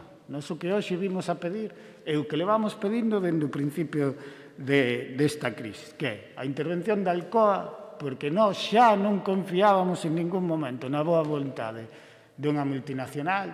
Vostedes sí, porque vostedes votaban a favor da intervención, pero se iría o señor Feijóo dicindo que, bueno, intervención sí, pero daquella maneira, habrá que esperar. E ahora que esperamos, ahora xa se unen todos ao que nos decíamos desde o principio. E é máis, xa non só por salvar os postos de traballo. Eu creo que a intervención da Alcoa é necesaria porque unha multinacional americana puxo en solfa o Estado español e reúse del. Negouse algunha reunión incluso con o Estado español. Eu creo que todos aqueles que se arbolan na bandera española, aquí tamén hai que ejercer ese patriotismo e hai que defender os postos de traballo e dicirlles ás multinacionais que non que se pode xogar cos postos de traballo nin con o diñeiro público. Por lo tanto, é máis que necesaria esa intervención. E tamén hai que traballar na enerxía. O BNG levo dicindo moito tempo. Vostedes están en contra da tarifa eléctrica galega, pero nós o que decimos é que é indigno para os galegos e galegas, é indigno para os mariñaos que nun país onde producimos enerxía eléctrica excedentaria e dunha forma barata, teñamos en perigo, en risco grave, postos de traballo por o precio da enerxía. Galiza merece moito máis que eso e debería ter algún beneficio por os custes que ten a produción eléctrica e o que está a ter é todo o contrario, pagar e poñer en risco a postos de traballo. Por lo tanto, as soluciones son a intervención de Alcoa e que Galicia reciba o que ten que recibir como productora excedentaria de enerxía e que haxa unha tarifa que sea competitiva, porque por o que producimos e o prezo que producimos poderíamos ser o país máis competitivo nas electrointensivas. Por lo tanto, as solucións están aí e os que gobernan teñen que facelas porque se acaba o tempo para a Mariña. Gracias, señor Castro. Moitas gracias. Segundo turno para o señor Castiñeira. Gracias, presidente. Señor Castro, mire, vostede non trouxo a moción como goberno porque non quixo, porque nunca consultan absolutamente nada cando as traen como goberno ou cando as traen como BNG. De feito, os seus compañeiros de Barreiros e os seus compañeiros de Ribadeo non lles fixo falta nin que os chamaran nin nada, sino que simplemente cumpliron o que pedía o propio comité, que é que isto viñera como moción do que ten que ser, do goberno, como lle pediron e como vostedes fan con outros colectivos. Mire, vostedes falaban de nacionalización, non falaban de intervención parcial. Quen falou de intervención parcial, e están aí as miñas declaracións, foi o Partido Popular. Intervención parcial, e está moi clara, además, porque lle lo dicíamos. É o que lle están pedindo aquí o comité, señora Loureiro. É o que lle está pedindo o comité. Vostede fala de Alcoa, a Alcoa é a única culpable. Mire o que lle dicen os traballadores. Propoñemos a aprobación da moción transcrita na súa consecuencia, exixir ao Ministerio de Industria, SEPI, a intervención temporal da fábrica. Ese é o que lle piden.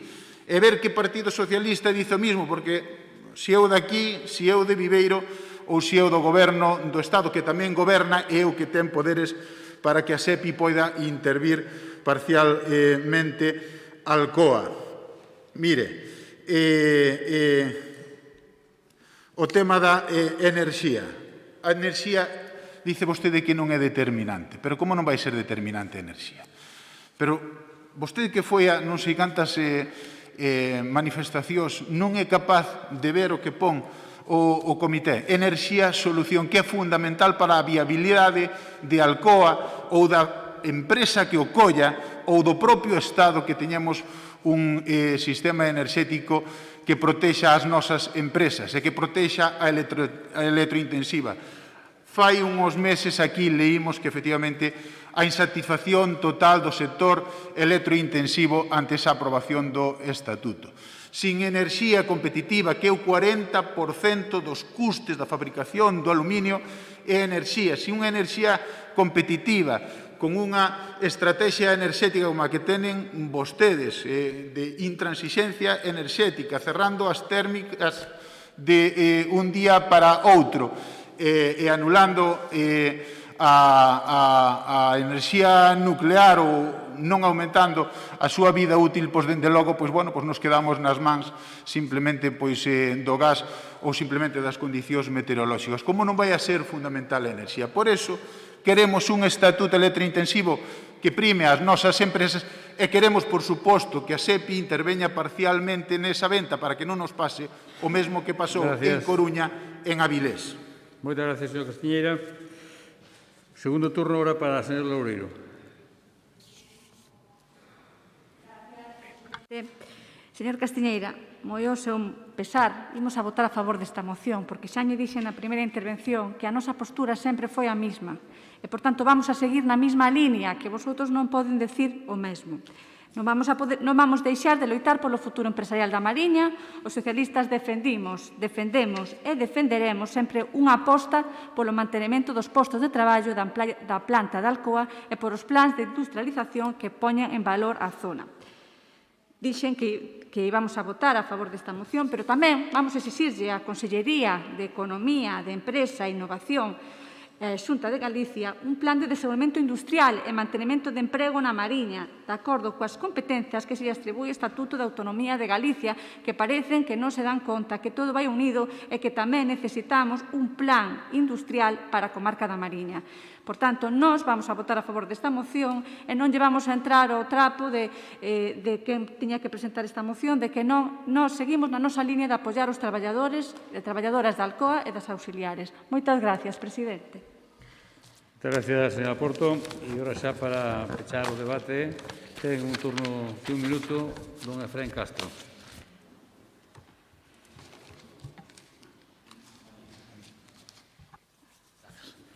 Ben, pois para pechar, eu creo que é importante, e así o consideraba o meu grupo, que hoxe estivera aquí unha vez máis a reivindicación das traballadoras e traballadores de Alcoa para exixir o que xa é unha necesidade, xa é unha intervención de vida ou morte, que se interveña a fábrica de Alcoa.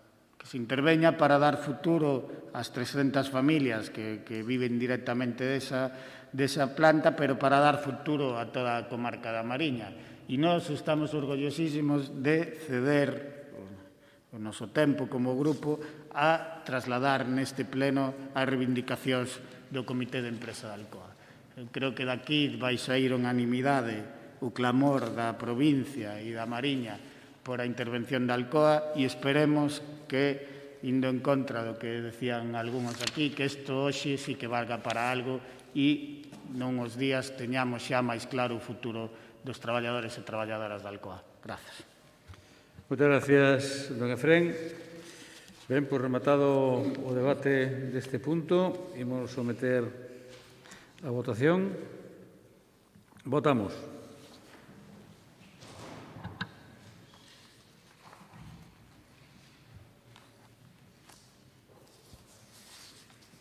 Votos emitidos 24. Votos a favor 24, non hai votos en contra nin abstencións, por tanto, queda aprobada por unanimidade dos presentes. Pasamos ao seguinte punto da orde do día, que é o punto número 11, unha moción do Grupo Provincial do Partido Popular relativa á creación da Gran Senda do Navia. Para expoñer esta iniciativa, ten a palabra don Jesús Núñez. Boa tarde, señor presidente. Boas tardes, señores e señoras diputados. Traemos unha moción a modo de recordatorio. Perdón, un segundinho, acerque un poquinho o micro. Perdón. Decía que traemos esta moción a modo de recordatorio para lembrar os pasos dados na creación da Gran Senda do Navia dende que comenzamos alá polo ano 2016. Recordo que a iniciativa de dúas federacións de montaña e sendeirismo e 11 asociacións culturais e deportivas, máis o impulso sobre todo do Concello de Boal en Asturias, fomos quen de xuntarnos, reunirnos, todos os representantes dos concellos da parte de Asturias, 9 en total, e tamén da parte de Lugo, 7 en total. A senda, un pouco por poñernos en antecedentes, percorrería os 143 kilómetros do discurrir do río Navia e alcanzaría máis ou menos unha distancia aproximada de máis de 400 kilómetros no seu percorrido. Abrangue 4 comarcas, 16 municipios, máis ou menos 34-35.000 habitantes. E chegaría do nacemento do río Navia en Burnollán, cerca do Cebreiro, hasta a desembocadura no mar Cantábrico en Navia. Sería unha senda importantísima porque, evidentemente, todas estas comarcas experimentamos unha dureza na quiebra do modelo económico agrario tradicional importantísima, un embellecemento e unha caída demográfica importantísima. Sería unha gran oportunidade para crear emprego nas economías e nas poboacións locales. Ao mesmo tempo, a senda comunicaría perfectamente os 3 camiños de Santiago, o camiño francés, co camiño primitivo e co camiño do norte, uníndos, vertebrándos en este caso sirva a redundancia, con unha columna vertebral que alcanzaría precisamente desde onde discurre o camiño do norte, atravesaría o camiño primitivo e viría a morrer no camiño francés. Evidentemente é un proxecto innovador, un proxecto que alcanza a 2 comunidades autónomas, a 16 concellos, é difícil de poñer en marcha, somos conscientes delo, e é un proxecto, digo, innovador porque eu penso que non se fixo nunca nada en este sentido.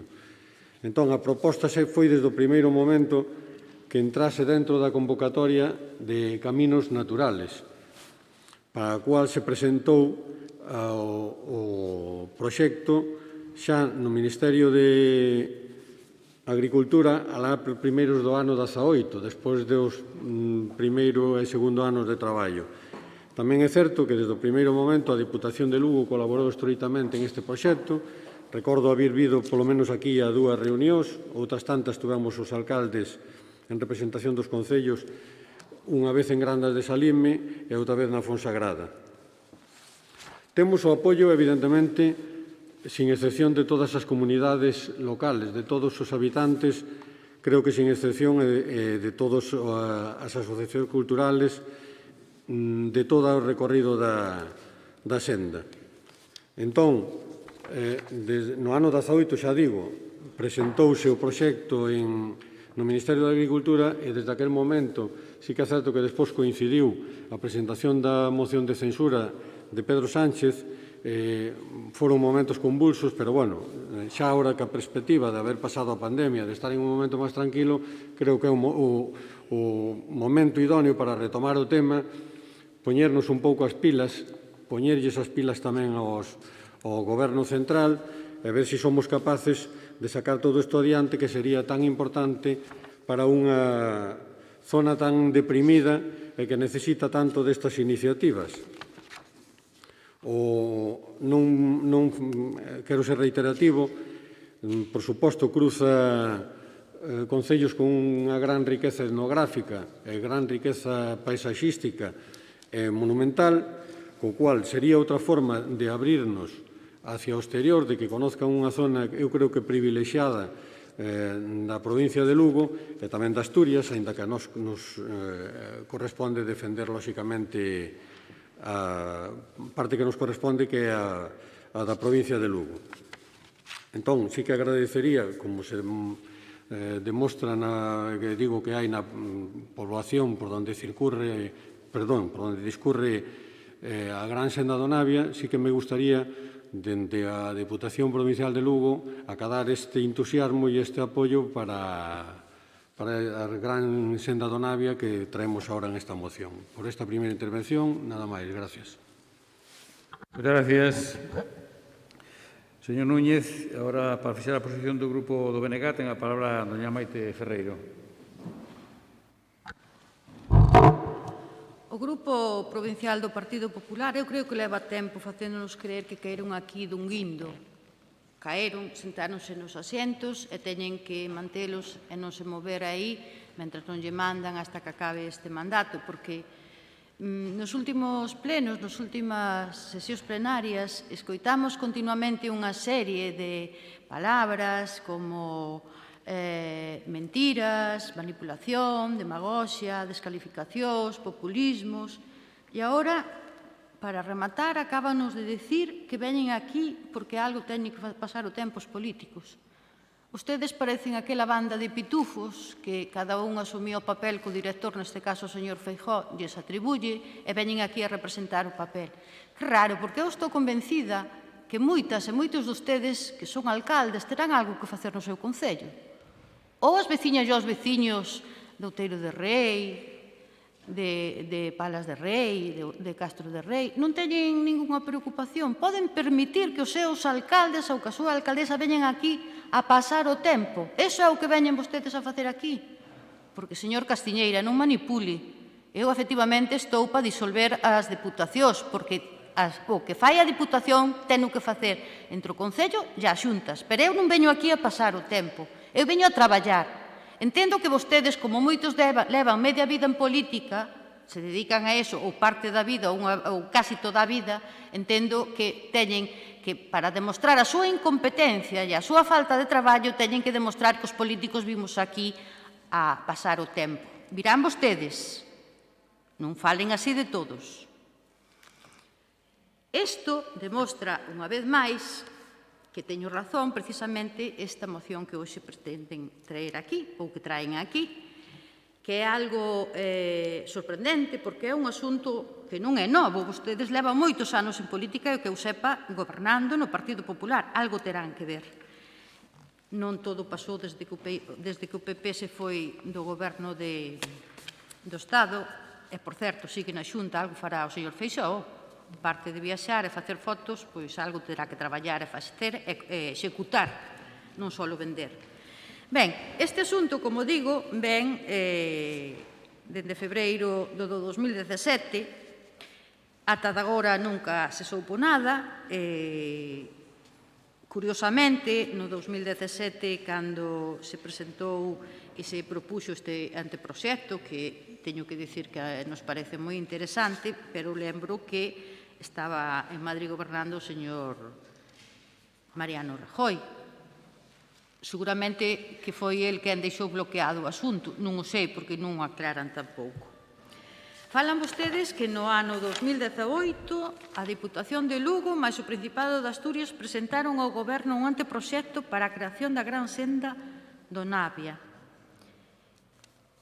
Ese anteproxecto está bloqueado, pero non se sabe nin quen o bloqueou nin por qué.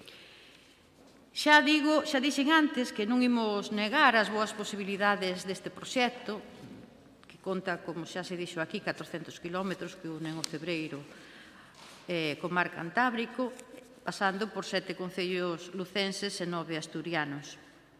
A idea deste proxecto procede, ademais, da Sociedade de Amigos de Boal, que xa no ano 2016 contaba co apoio de distintas asociacións e federacións de montañismos apoiadas tamén, efectivamente, pola Diputación de Lugo, pero tamén polo Goberno do Principado de Asturias. Entendemos que se este proxecto chegara a materializarse, sería, efectivamente, unha maneira de darlle un pulo importante para dar a coñecer todo ese patrimonio natural, arquitectónico, etnográfico dos distintos concellos, pero tamén axudar a dinamizar unha actividade económica tan necesaria e intentar parar ou frear o despoboamento das comarcas do interior. Ademais, temos que lembrar que no río Navia existen 3 aproveitamentos hidroeléctricos, como é o Arbón, o Doiras e o Salime, e aínda está sin resolver Polo tanto, aínda existe o perigo da presa que estaba prevista en Navia de Suarna. Nos entendemos que esta moción, tal e como ven, non a podemos apoiar, pero xa digo, creo que é unha cuestión partidista que vostedes, xa que non veñen facer aquí política, non sei o que veñen facer, eu estou agardando na próxima intervención pois que nos dicen de novo. Nada máis, gracias, presidente. Moitas gracias, señora Ferreiro. E agora, para fixar a posición do Grupo Socialista, ten a palabra a doña Pilar García Porto.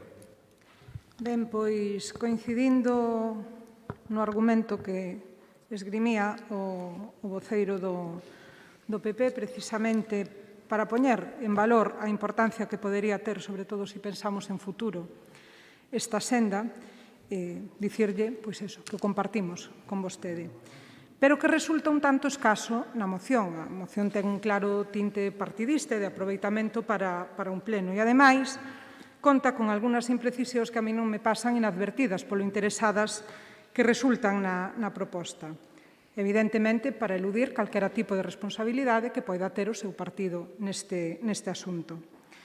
Por exemplo, ocultan a data de presentación do anteproxecto, xaneiro do 2018. Era presidente do Goberno Mariano Rajoy e gobernou hasta xuño dese mesmo ano. No texto da moción non ven. Presentaron, efectivamente, un anteproxecto, non un proxecto, e constituíuse unha comisión de traballo. Nese mesmo momento, aló polo mes de outubro, vostedes, xunto con Ciudadanos, bloquearon a aprobación de orzamentos do Estado. Non sei se o lembran. Isto sucedeu e isto, evidentemente, afectoulle a proxectos que podían ser de calado para o noso territorio, como podería ser este. E por que lles digo isto? Pois dígollelo porque coincido plenamente co argumento que acaba de esgrimir a voceira do Bloque Nacionalista Galego, xa que o Partido Popular, máis alá de que vostedes como alcaldes tuveran intención en que este proxecto saíra adiante, pero certo é que o Partido Popular, ali onde estaban en instancias superiores, nunca fixo un solo movimento para consolidar este proxecto. Nin o fixo, nin o quixo facer. E agora, claro, como este proxecto parece que é máis importante que nunca para a provincia, pois vostedes traeno a debate a este pleno. A verdade é que non me sorprende. Voulle repetir o que xa lle dixen nalgúnha intervención anterior neste pleno, despois de ver esa entrevista ao señor Feijóo con 29 preguntas, na que só se refire á provincia de Lugo nunha delas e o fai única exclusivamente para falar de representación de cargos orgánicos e institucionais, pois pouco podemos esperar, desgraciadamente, do seu partido. E esta é a realidade. Estes son vostedes, e nós, para complementar e a ser posible ter capacidade de apoiar a súa proposta, pois lles presentamos unha emenda, simplemente porque a orixinal, tal e como a traen nos puntos de acordo, non poderíamos apoiala abertamente. Mire, vostedes din que o Pleno da Diputación inste ao Goberno de España para desbloquear. Nós propoñémosles que instemos para impulsar, porque non existe un bloqueo, ou nós, alo menos, non o coñecemos. E, por outro lado, vostedes din que o Pleno da Diputación inste ao Goberno provincial a cumplir os compromisos. Mire, nós queremos poñer en igualdade de condicións que co resto de territorios que participan neste proxecto. A Diputación de Lugo, dende logo, ten interés en desenvolver calquera proxecto que sexa de interés, e así o recoñecemos que é este de ter a posibilidade de levarse a cabo, pero vemos que é necesario que, ao igual que participa o Principado de Asturias, pois tamén a Xunta de Galicia se implique. Creo eu que non estaría de máis. Polo tanto, nós o que lles propoñemos é unha emenda. Vostedes nos dirán se aceptan ou non para que poidamos apoiar a súa proposta. Moitas gracias. Moitas gracias, señora Porto. Señor Núñez, segundo turno.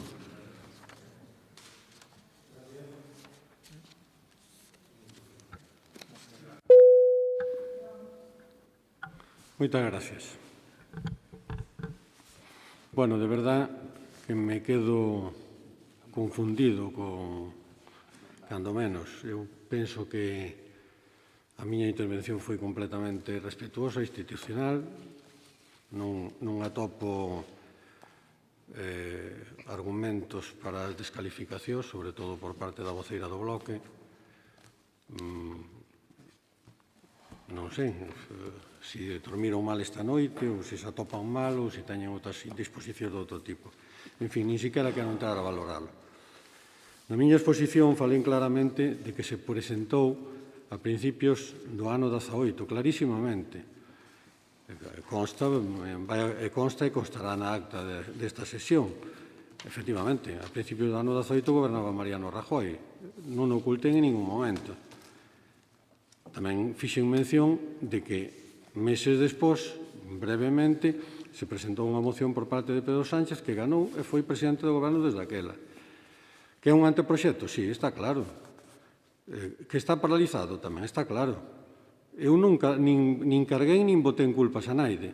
Simplemente aproveitamos este momento onde hai unha importante remesa de fondos europeos, sobre todo no programa Next Generation, que se acoplan perfectamente a este tipo de iniciativas, e é un momento de presentalo. É un momento en política, é cando se fan as cousas, no momento. Xa que falamos tanto de política, entendo que a política ten os seus momentos. E o momento de presentar o proxecto, de reavivalo, é agora mesmo, porque hai fondos cos que financialo. E supoño que para calquera dos representantes dos concellos da provincia de Lugo, polo que transcurre a Gran Senda do Navia, a resposta súa polo menos é decepcionante. Decepcionante cando non vergonzosa. Non temos ningunha intención política de trasfondo. É unha iniciativa que favorece a 7 concellos desta provincia, dos cuales quero lembrarlles que 6 están gobernados polos socialistas.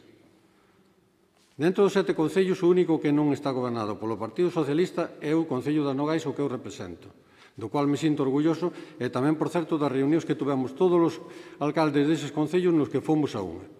En aquel momento acordouse instar ao Goberno de España, a través da presentación do anteproxecto, precisamente porque era a quen competía. E todos estivemos de acordo en que así fora. E é o que reiteramos en este momento.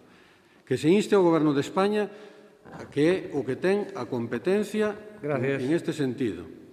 Moitas gracias. Moitas gracias, señor Núñez. Doña Maite, segundo turno.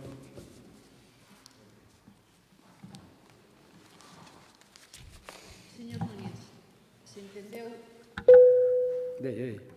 Se entendeu que a miña intervención iba dirixida a usted, non é así, pidolle disculpas, non era nada personal nin motivada por esta presentación.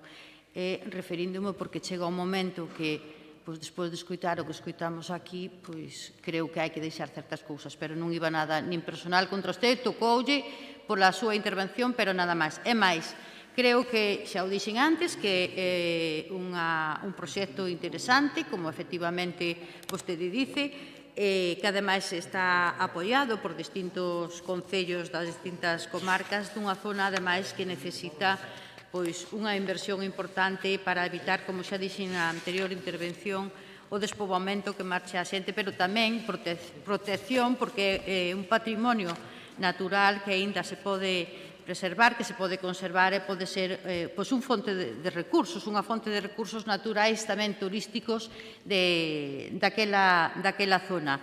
Efectivamente, é unha proposta política que entendemos, eu pola miña parte entendo que é axeitada, pero, desde logo, o que non compartimos para nada é os puntos de acordo, porque dá a sensación que é unha maneira máis de escaquear a responsabilidade do Partido Popular, que ten tamén, neste caso, como Goberno da Xunta de Galiza, onde, por exemplo, vemos en toda a documentación, ou polo menos a que eu puiden axuntar, onde o Principado de Asturias tamén está involucrado e participa neste proxecto. Eu entendo que, se efectivamente a Xunta tamén se compromete, desde logo que por parte da Diputación, seguramente, como vostede ben dice, hai moitos concellos implicados. En aquel momento se fixo reunións que non cabía unha concordia á hora de ver esa necesidade. Pero, xa digo, creo que é inoportuno traer cando o Partido Popular considera que ten un argumento para botar balos fora e non asumir a súa responsabilidade e aproveitarse, ademais, da necesidade que moitas veces teñen precisamente a veciñanza das distintas comarcas máis abandonadas, pois non me parece de recibo, porque ao final parece que o Partido Popular non ten responsabilidade en ningún tipo, non ten responsabilidade da Xunta, porque aquí o que fan vostedes é sempre botar balón fora. E eu creo que en política pois haberá que a veces debater, chegar a acordos, pero sempre cunha finalidade que é o ben común. Moitas gracias. Moitas gracias, doña Maite. Toca yo o turno, doña Pilar García Porto. 3 minutos.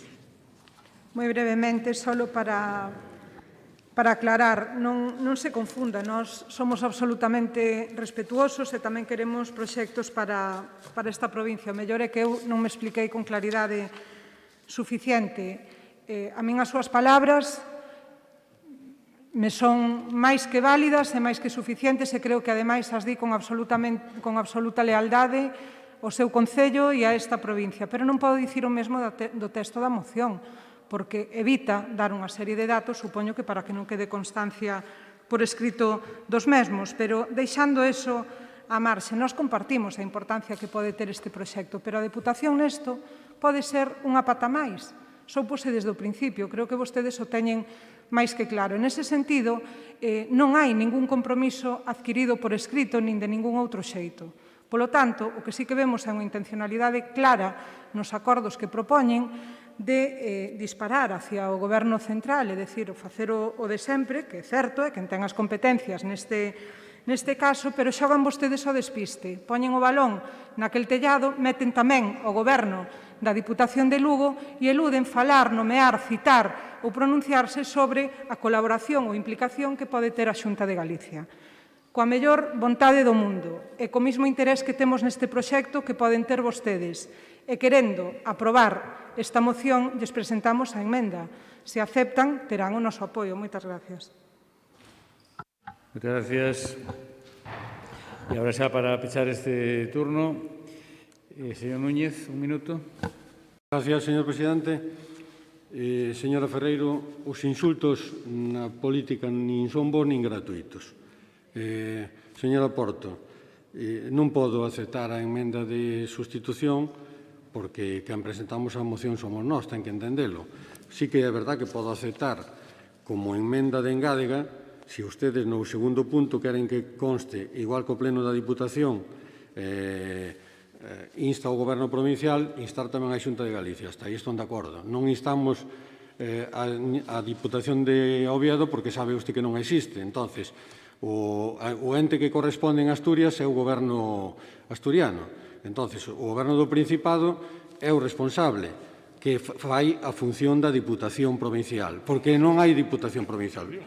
Entonces, poñéndonos en igualdade de condicións, sustituindo o Goberno de Asturias pola Diputación de Lugo, que queren vostedes engadir a Xunta de Galicia, parecenos ben, pero non como emenda de sustitución.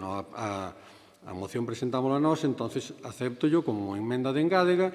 No segundo punto, facer constar que tamén debe de ter correspondencia a Xunta de Galicia. Moitas gracias. Bueno, non sei se queren intentar transaccionar ou non merece a pena. Pois suspendemos o pleno segundo para ver se intentan transaccionar.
Reanudamos a sesión. Non sei se hubo acordo. Non hubo acordo? No, non hubo acordo.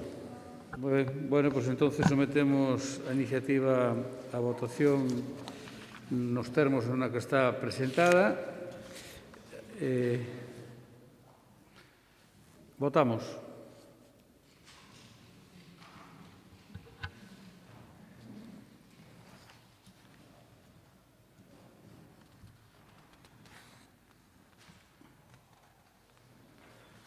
Votos emitidos 24, votos a favor 12, en contra non hai, abstencións 12, queda, por tanto, aprobada esta iniciativa.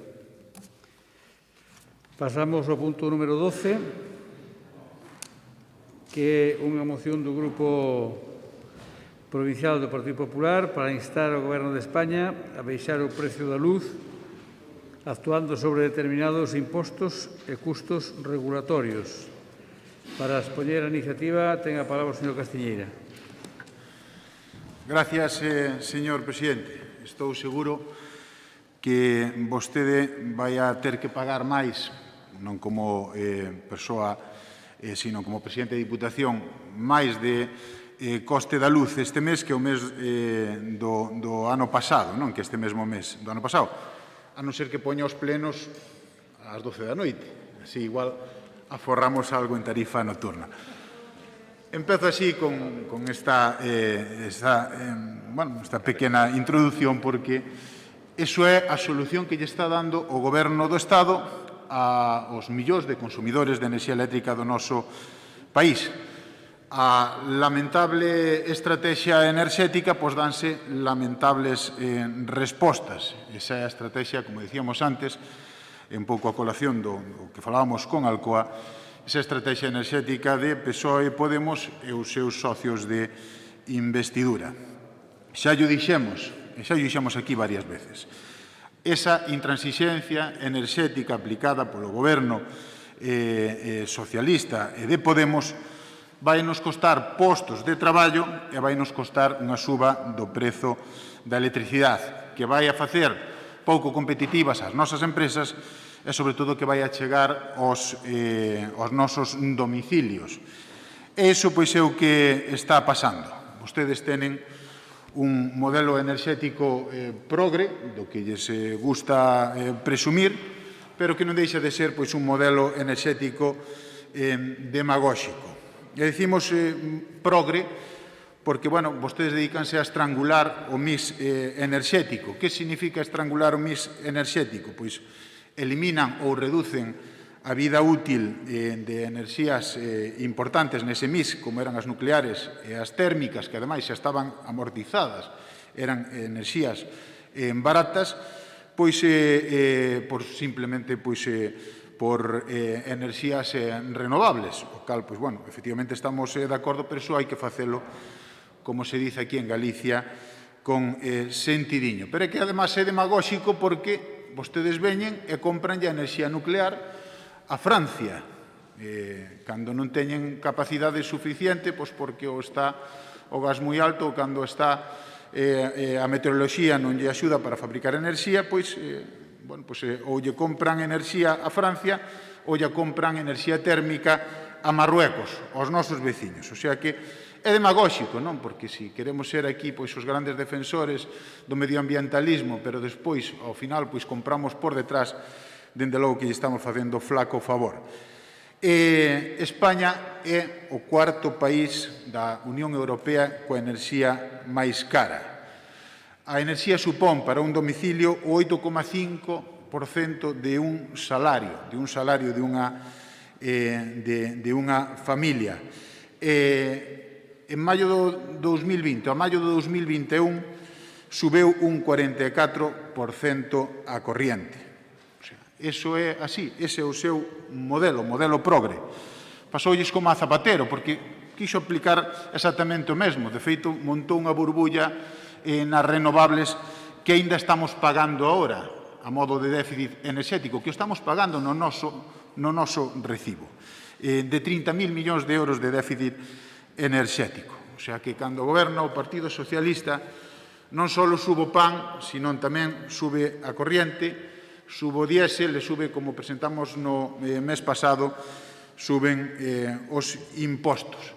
E como decíamos antes, pois a un modelo progre, pois temos unha solución progre, que é tarifa nocturna, que iso xa é máis vello que andar a pé, e non se adaptou a esta sociedade. O que vostedes propoñen que, para que lles coste menos a factura, pois poñan a lavadora a partir das 12 da noite e o veciño do lado pois que se aguante. Eso xa non funcionou. Nin vai a funcionar. De feito, máis de 11 millóns de españoles van a ver como españoles e tamén a Diputación de Lugo como lles vai a subir o recibo da enerxía. E así de claro, xa non digamos as empresas, todas aquelas empresas que non poden facer os seus traballos con discriminación horaria. Vamos a dicir a unha empresa pois que poña os seus traballadores en horario nocturno. Bueno, pois esas solucións que xa non valeron nunca son as que están traendo todo este grandísimo problema ás empresas, a Alcoa, como falamos antes, pero, dende logo, que a moita xente, a moitos veciños, que ademais é no peor momento que están a pasar, en crisis absoluta, cando casi 2 millóns de veciños de España, de persoas, pois non tenen prácticamente ni un solo ingreso. Por todo, eso, o que fai o Partido Popular, pois é, nesta proposta, instar o Goberno de España para que adopte medidas necesarias e dirixidas a reducir o impacto negativo da nova tarifa eléctrica, impulsando o descenso da factura eléctrica a través de revisións dos tramos horarios, así como da supresión con carácter permanente do gravame do imposto sobre a produción de electricidade. Segundo, traspasar aos orzamentos xerais algúns dos custes regulados na tarifa eléctrica, como é a débeda do sistema eléctrico que falábamos antes e os custos extrapeninsulares. Terceiro, revisar a tributación con carácter permanente, como decíamos antes, que soporta a factura eléctrica. Cuarto, conceder máis peso específico ao termo de enerxía e non ao termo de potencia. 5, simplificar a factura eléctrica. E 6, ampliar o dereito de poder acollerse ao precio voluntario do pequeno consumidor. Gracias. Gracias, presidente, por deixarme rematar. Moi ben, pois agora, para o Grupo Socialista, ten a palabra don Pablo Rivera.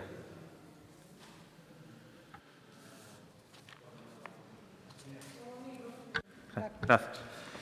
Bueno, claro, a luz preocúpanos a todos.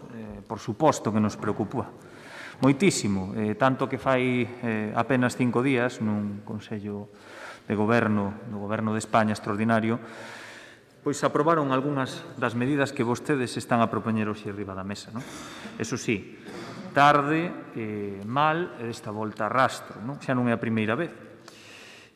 Incluso, fíxense, non está ben falar dos que non estén presentes, pero é certo que o máis puro estilo do señor Valado podría incluso pedirlles que ata planteen retirar a propia moción. Pero non vou facer, porque esta institución merece un respeto, igual que merecen os veciños e vostedes mesmos. Así que vamos a entrar un pouco en materia. E permítanme que o faga contándolles un pequeno conto, unha pequena historia da que sempre se olvida o Partido Popular, e que eras unha vez un goberno de dereitas do Partido Popular presidido por don José María Aznar, que agora só se pon de moda cada vez que o PP escora a dereita da dereita, que aló polo ano 96 se caracterizaba por ser moi bo e tratar moi ben os seus veciños. Era tan bo que foi o primeiro goberno na democracia en aplicar un imposto especial á factura da luz. O señor Aznar medroulle tanto o nariz que tivo que marcharse e o seu sucesor foi o señor Mariano Rajoy Brei, galego, que acabaría sendo presidente do Goberno de España. Estaba tamén moi preocupado por o tema da luz, casi non daba dormido. Tan preocupado estaba, tanto, que foi o que subiu, e decidiu subir, o IBE da electricidade do 18% ao 21%. E por se isto fora pouco, e como ainda non estaba contento, pouco máis tarde creou o chamado imposto do 7% a xeración eléctrica, o imposto do sol. E se ainda isto non fora suficiente, eso está recollido en sede parlamentaria, o señor Mariano Rajoy decía en febreiro do 2017 coa factura disparada ata límites históricos. Era capaz de decir que a subida do prezo da luz era irremediable, e leo literalmente, e rexeitaba totalmente a adopción de medidas tendentes a rebaixar os prezos, como a rebaixa do IBE para reducir a factura da luz dos cidadáns. Isto dixo o señor Mariano Rajoy, non fai nada, Como ven, a señores da dereita, así se escribe a historia, esa que tanto lles gusta omitir, esa da que tan pouco falan, da que saltan, da que, deciden nun momento determinado que non van a decir nada sobre o tempo que estiveron vostedes aí. E non é de recibo pedir agora vir enchendo o papo como aquel galo de Castelao que dicía aquilo de o sol sale porque canto eu. Estas medidas, que aproveitarei logo para recordarllas, moitas delas se aprobaron na sesión extraordinaria do Consello de Ministros do pasado xoves. Así que seguen sempre co mesmo recurso. Como sempre que falan do goberno central, citan só, única e exclusivamente, dous gobernos socialistas. Eu retos a que no próximo pleno, porque xa non aspiro a que neste o fagan, que me digan algo, tan só unha cousa que fixo o goberno do Partido Popular en relación á baixada do precio da luz. Tan só unha. Me conformo con unha soa cousa que fixera o Partido Popular, porque gobernou durante determinados períodos e foi precisamente o Partido Popular o que subiu o tanto por cento do IBE na factura da luz. Entón, eu creo que estas mocións sí que están ben, me parecen constructivas, pero non podemos esquecer esa parte importante da historia que constantemente vostedes obvian, porque non podemos mirar para outro lado, porque ademais, lles engadiría, que nin tan siquiera se molestan en reforzar na súa moción con algún acerto propio, será porque non o hai. Saben cal é o gran acerto do Partido Popular do señor Rajoy, segundo unha información de Facua no ano 2015, que o kilovatio de potencia contratada subirá case o 65%. Ese é o seu acerto. E despois veñen dando leccións. Xa lles dixen anteriormente noutra moción que tiven ocasión de defender que unha vez que crean o monstro, despois é difícil de desmantelar. E vostedes son perfectamente conscientes, ou se non o son, deberían de sabelo, das dificultades que entraña poder interferir nese sistema eléctrico, da tarificación eléctrica. É un mundo moi complexo, moi complexo. E se, ademais, durante os anos nos que vostedes gobernaron non fixeron absolutamente nada, ese monstro creceu hasta límites insospeitados. Co cal, desmantelar todo o que hai montado leva tempo. Que non fixo? O goberno do Partido Progresista que está en Madrid. Os socialistas asumiron unha serie de actuacións que logo lles poñerei riba da mesa. Moitas gracias. Moitas gracias. Ahora, para o grupo do BNG, ten a palabra o señor Castro. Ben, vou comezar por os puntos onde podemos compartir ou estamos de acordo con a moción e tería que comezar por o que está máis en boga ou máis de moda, como é a tarificación por tramos horarios, onde, aparte de que nos resultou indigno que se nos dixera aos cidadáns que se non aforrábamos era porque non queríamos con eses horarios que claramente no que ten que ver ca vida persoal e privada van en contra de calquera conciliación e, ademais, aquí en Galiza e na provincia de Lugo ten outra cousa máis grave ou igual de grave que temos un montón de explotacións gandeiras que non deciden en que momento poden consumir.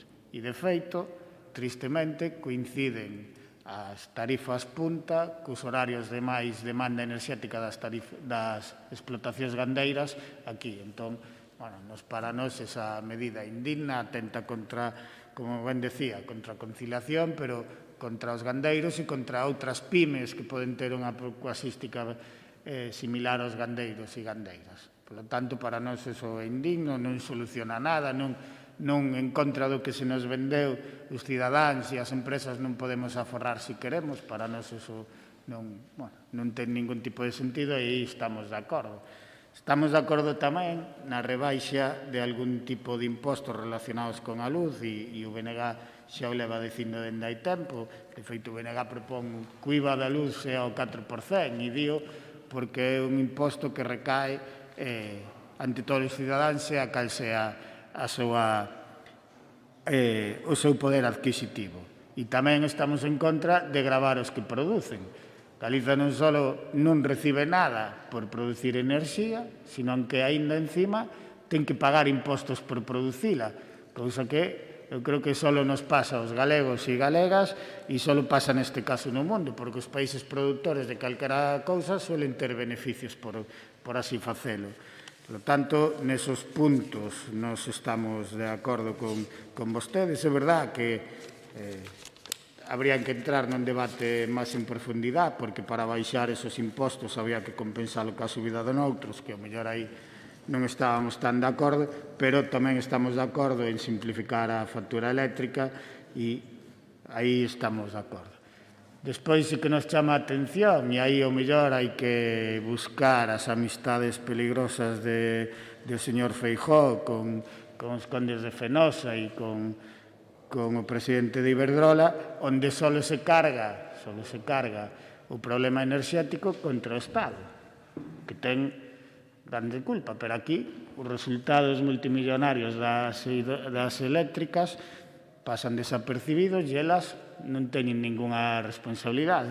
E tamén nos chama moito a atención que no reparto de culpas e nese pim-pam-pum que sempre ven, pois que non falen da lei 24/2013, que falaba dese famoso mix enerxético, con a casualidade de que esa lei fixa que hai que tomar o precio de referencia de produción no sistema máis caro de produción, no de gas licuado, cando é residual a produción de enerxía con ese sistema. Por lo tanto, nos aí estamos, creemos que ese é un dos grandes problemas do precio da enerxía, venden de aí. Creemos, e por eso hai un punto que para o noso voto a favor lles pedimos que retiren, que é o punto 2, porque o punto 2 é o de... porque nós non estamos de acordo con esa débeda histórica do sistema eléctrico. Non estamos de acordo ou con a totalidade ou en como foi calculada, porque foi calculada con o sistema desta lei. Por lo tanto, nós non queremos que o Estado deba asumir esa débeda, non queremos que deba asumir nesos términos. Entón, como ben lles decía, aunque parecenos demagóxico que veña da súa parte e algúns olvidos, é certo que é unha realidade dura para moita xente, e o meu propio partido está facendo unha campaña para a recollida de firmas e pular para que baixe a factura eléctrica. Non, se retiran ese punto, terán o voto a favor do noso partido. E pedimos que o retiren por eso, porque aí entra ese conchabeo que houve entre gobernos populares e socialistas con as compañías eléctricas e que falta nesta moción, porque, ao final, legislaron o modelo enerxético español ás compañías eléctricas. E daqueles polvos estes lodos. Así se regula o precio da luz, así o temos, e é certo que tamén se suma algúns impostos que nós sí que tamén consideramos que son inxustos, e xa lle decía que aí nos podemos atopar. Por lo tanto, a nosa postura é clara, máis alá das contradiciones do Partido Popular, nos imos ir ao que estamos de acordo e pedirlles que retiren ese punto para que o voto do noso grupo sea afirmativo. Muchas gracias, señor Castro. Ben, ten un segundo turno agora o señor Castiñeira. Segundo turno. Gracias, presidente.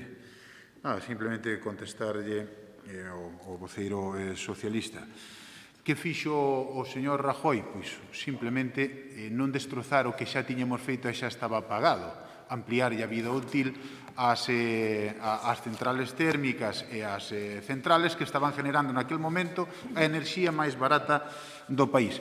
Pero que ademais lle digo máis, mire, co Partido Popular non houve despidos en Alcoa polo tema eléctrico, co Partido Socialista, sí. Se iso non lle chega, pois podo seguir aquí. Mire, pero que pregúntese vostede que dicía Sánchez e que dicían os seus socios cando naquele momento que vostede di estaba a factura, a tarifa alta.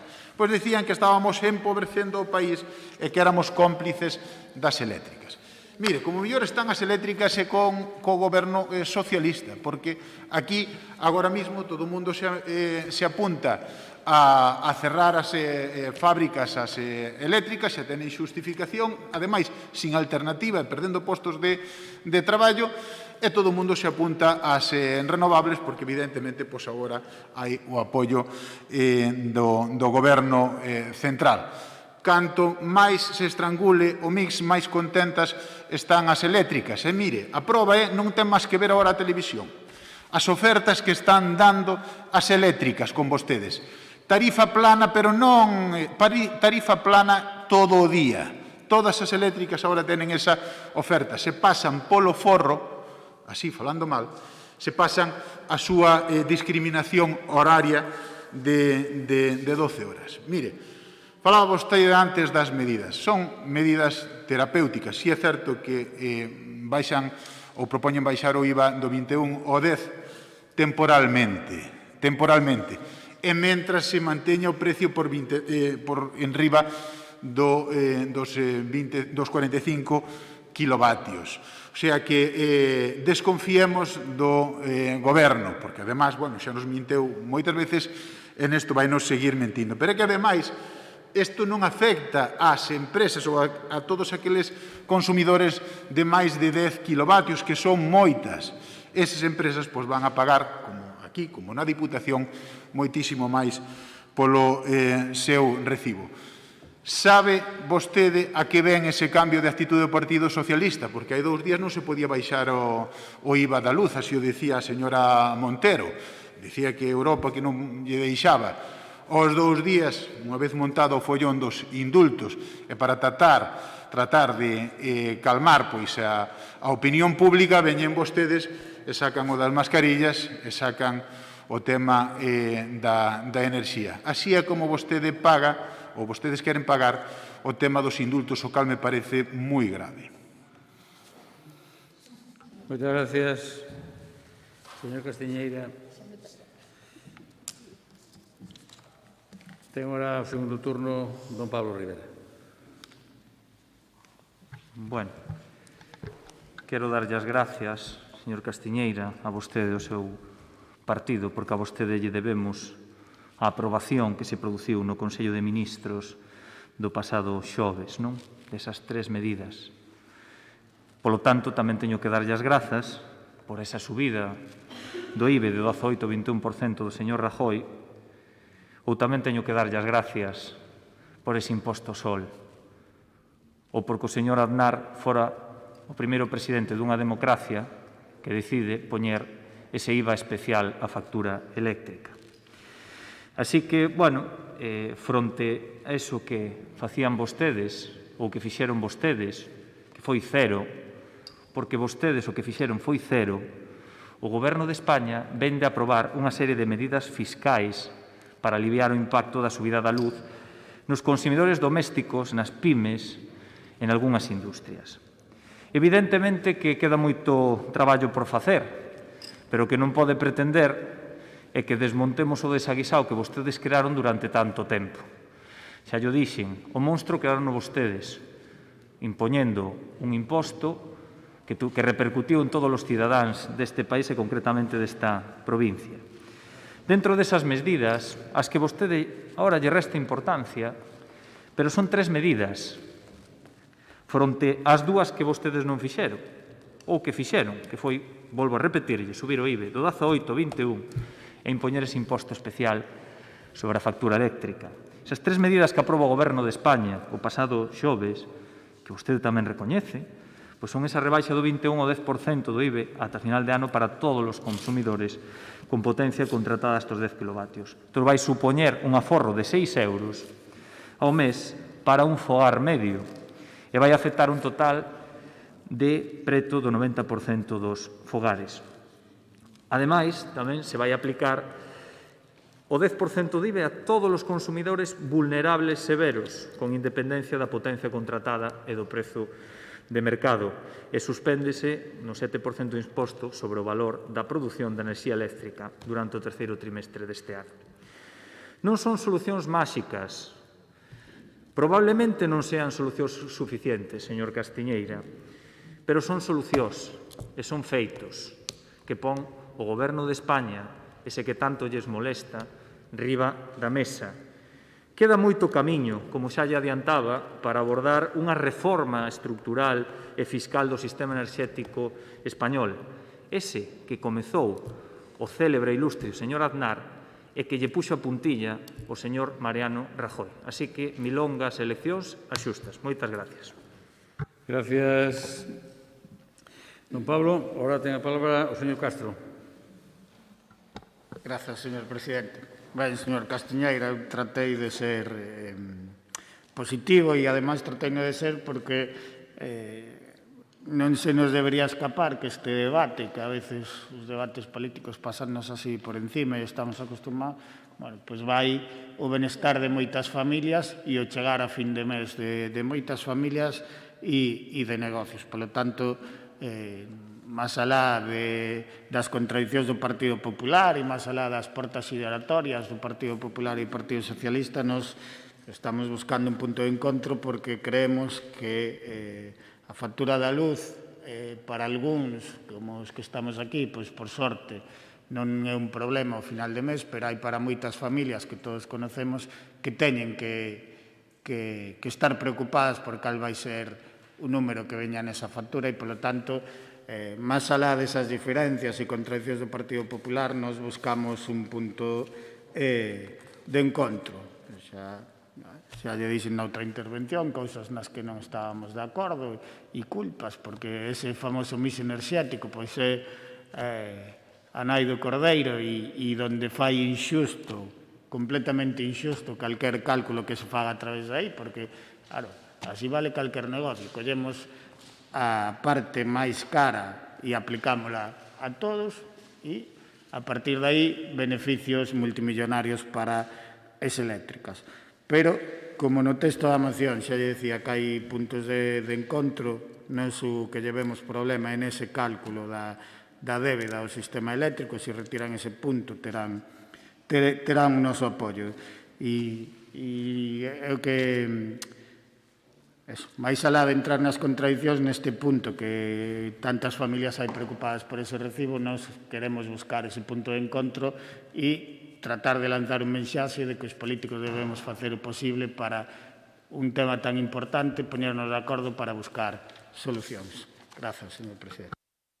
Gracias, señor Castro. Xa para pechar o debate, turno dun minuto o señor Castiñeira. Gracias, presidente. Bueno, ruborizábanse, non? Cando se decía ahora dese cambio en 5 días da voceira Montero, pero é que non o dice o Partido Popular, o dicen todos os medios de comunicación. Hace 5 días que la Comisión Europea habría advertido a España por el IVA reducido y hoy ha confirmado que el IVA rebaja el 10% en la factura de la luz. Así prácticamente todos os medios.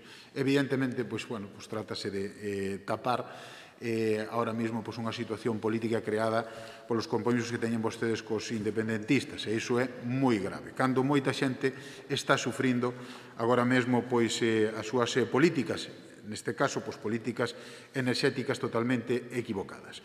O punto 2, señor Castro, entendemos que é un punto importante, sobre todo para querer baixarlle a factura aos usuarios, que é traspasar aos orzamentos xerais do Estado algúns dos custes regulados na tarifa eléctrica, como é a débeda do sistema eléctrico, o que falábamos antes, o déficit tarifario que generou o señor Zapatero, e os custos extrapeninsulares, o cal, entendemos que é necesario que vaya na moción. Gracias. Entendo vostede, entonces, que non lle acepta a emenda. Entón, rematamos o debate e vamos someter a votación. Votamos.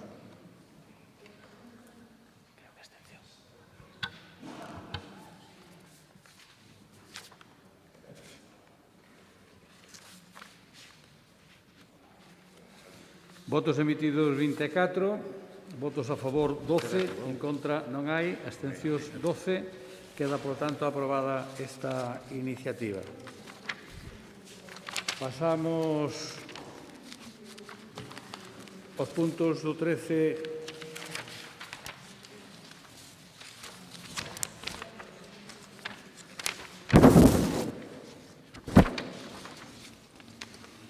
Punto número 13, que dación de conta do Acordo da Xunta do Goberno do 11 de xuño de 2021 relativo á modificación e sustitución de investimentos incluídos no Plan Único do Concello de Samos.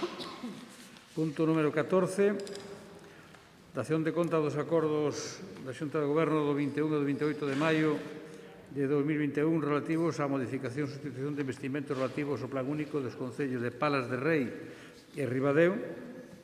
Punto número 15, dación de conta do informe anual 2020 sobre o cumprimento en materia de morosidade. Punto número 16, dación de conta das resolucións da Presidencia adoptadas durante o mes de maio de 2021. Punto número 17, comunicacións da Presidencia, que, por que dixe a señora secretaria, non hai. E punto número 18, rogos e preguntas regulamentariamente presentadas.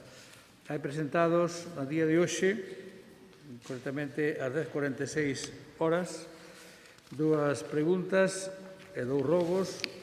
Como sabe o señor voceiro que asina as preguntas, pode formulalas, pero non recibirán resposta no día de hoxe, dado que tiña que presentalas con 24 horas de antelación, e se quere pode formulalas, quedan formuladas.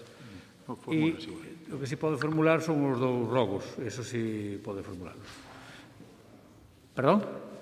Sí, formulamos todo. Vostedes contesten si poden ou non, se non por... Polo que me teñen pasado, os rogos o faría o señor Poi, unha pregunta a faría José Manuel Gómez, ou as dúas, non sei se faría José Manuel Gómez dúas, e outro rogo parece que o fai o señor Castiñeira.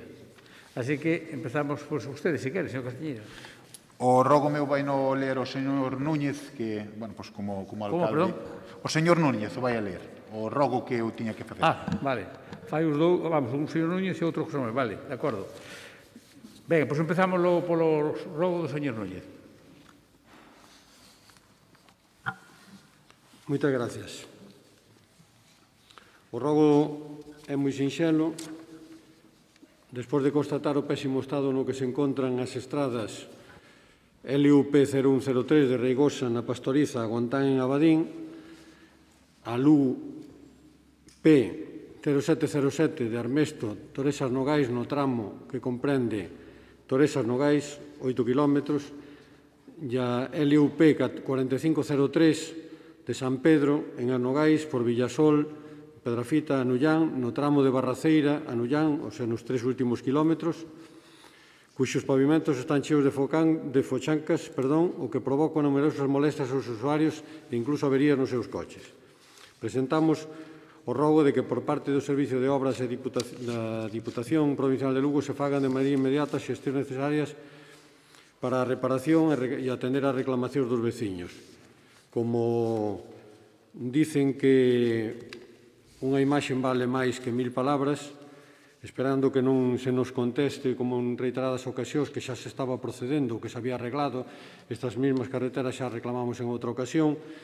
Señor Núñez, isto non é un punto de debate, isto é un rogo e sin máis. Usted fai o rogo e ya está.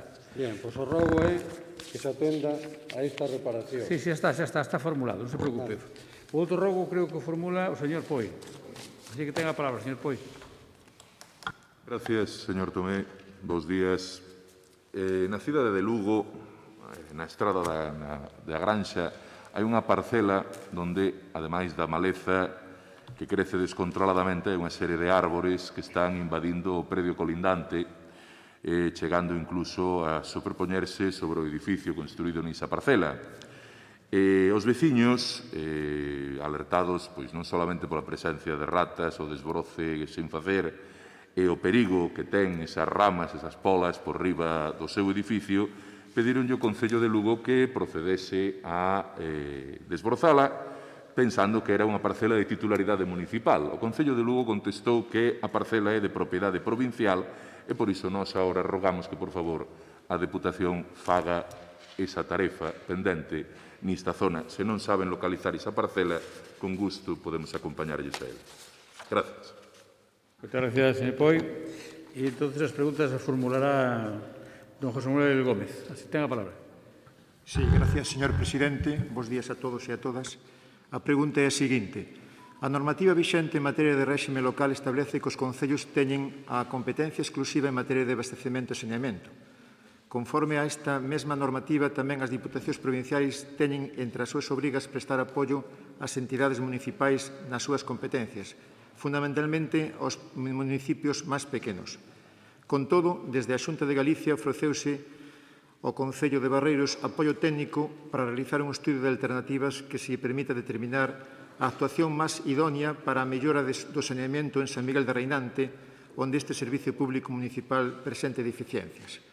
É máis, o Goberno galego trasladou incluso a súa disposición para confinanciar a actuación que se estime técnicamente máis acaída na mesma porcentaxe que a Diputación Provincial de Lugo e o Concello, é dicir, un terzo do investimento necesario. Ambos ofrecementos materializáronse no transcurso dunha reunión que a Consellera de Infraestructura e Mobilidade, Etel Vázquez, mantivo a finales do pasado ano coa alcaldesa de Barreiros, Ana Hermida, e o concelleiro de Medio Ambiente e Rural, Dámaso Ratoeira, para abordar este proxecto hidráulico. Por o exposto, dende o Grupo Provincial do Partido Popular, formulamos a seguinte pregunta. Recibeuse na institución provincial petición do Concello de Barreiros de apoio financeiro co fin de optimizar o saneamento das aguas residuais? De ser así, en que sentido? Vai colaborar económicamente a Diputación nesta actuación? Gracias. Muchas gracias. A outra pregunta, que na formula? Señor Poi. Pois gracias unha vez máis, señor Tomé. Señor Castro, vostede sabe como a min, porque estábamos os dous seguindo o devenir deportivo do Breogán, que o Breogán acadou o ascenso á Liga ACB. E supoño que sabe como a min que a ACB pasa unha auditoría aos clubes na que, ademais da situación financiera dos mismos, os orzamentos que pode presentar e outras cuestións, tamén entra a mirar se a cancha onde se xoga é homologable ou non. Por iso, eu quería saber se vostede ten coñecemento da necesidade ou non de facer cambios ou melloras no Pazo dos Deportes para que esa cancha do Río Breogán nos partidos da ACB e que previsións ten ao respecto. Gracias. Muchas gracias, señor Poi. Por non habendo máis asuntos que tratar, levantamos a sesión. Boa semana a todos.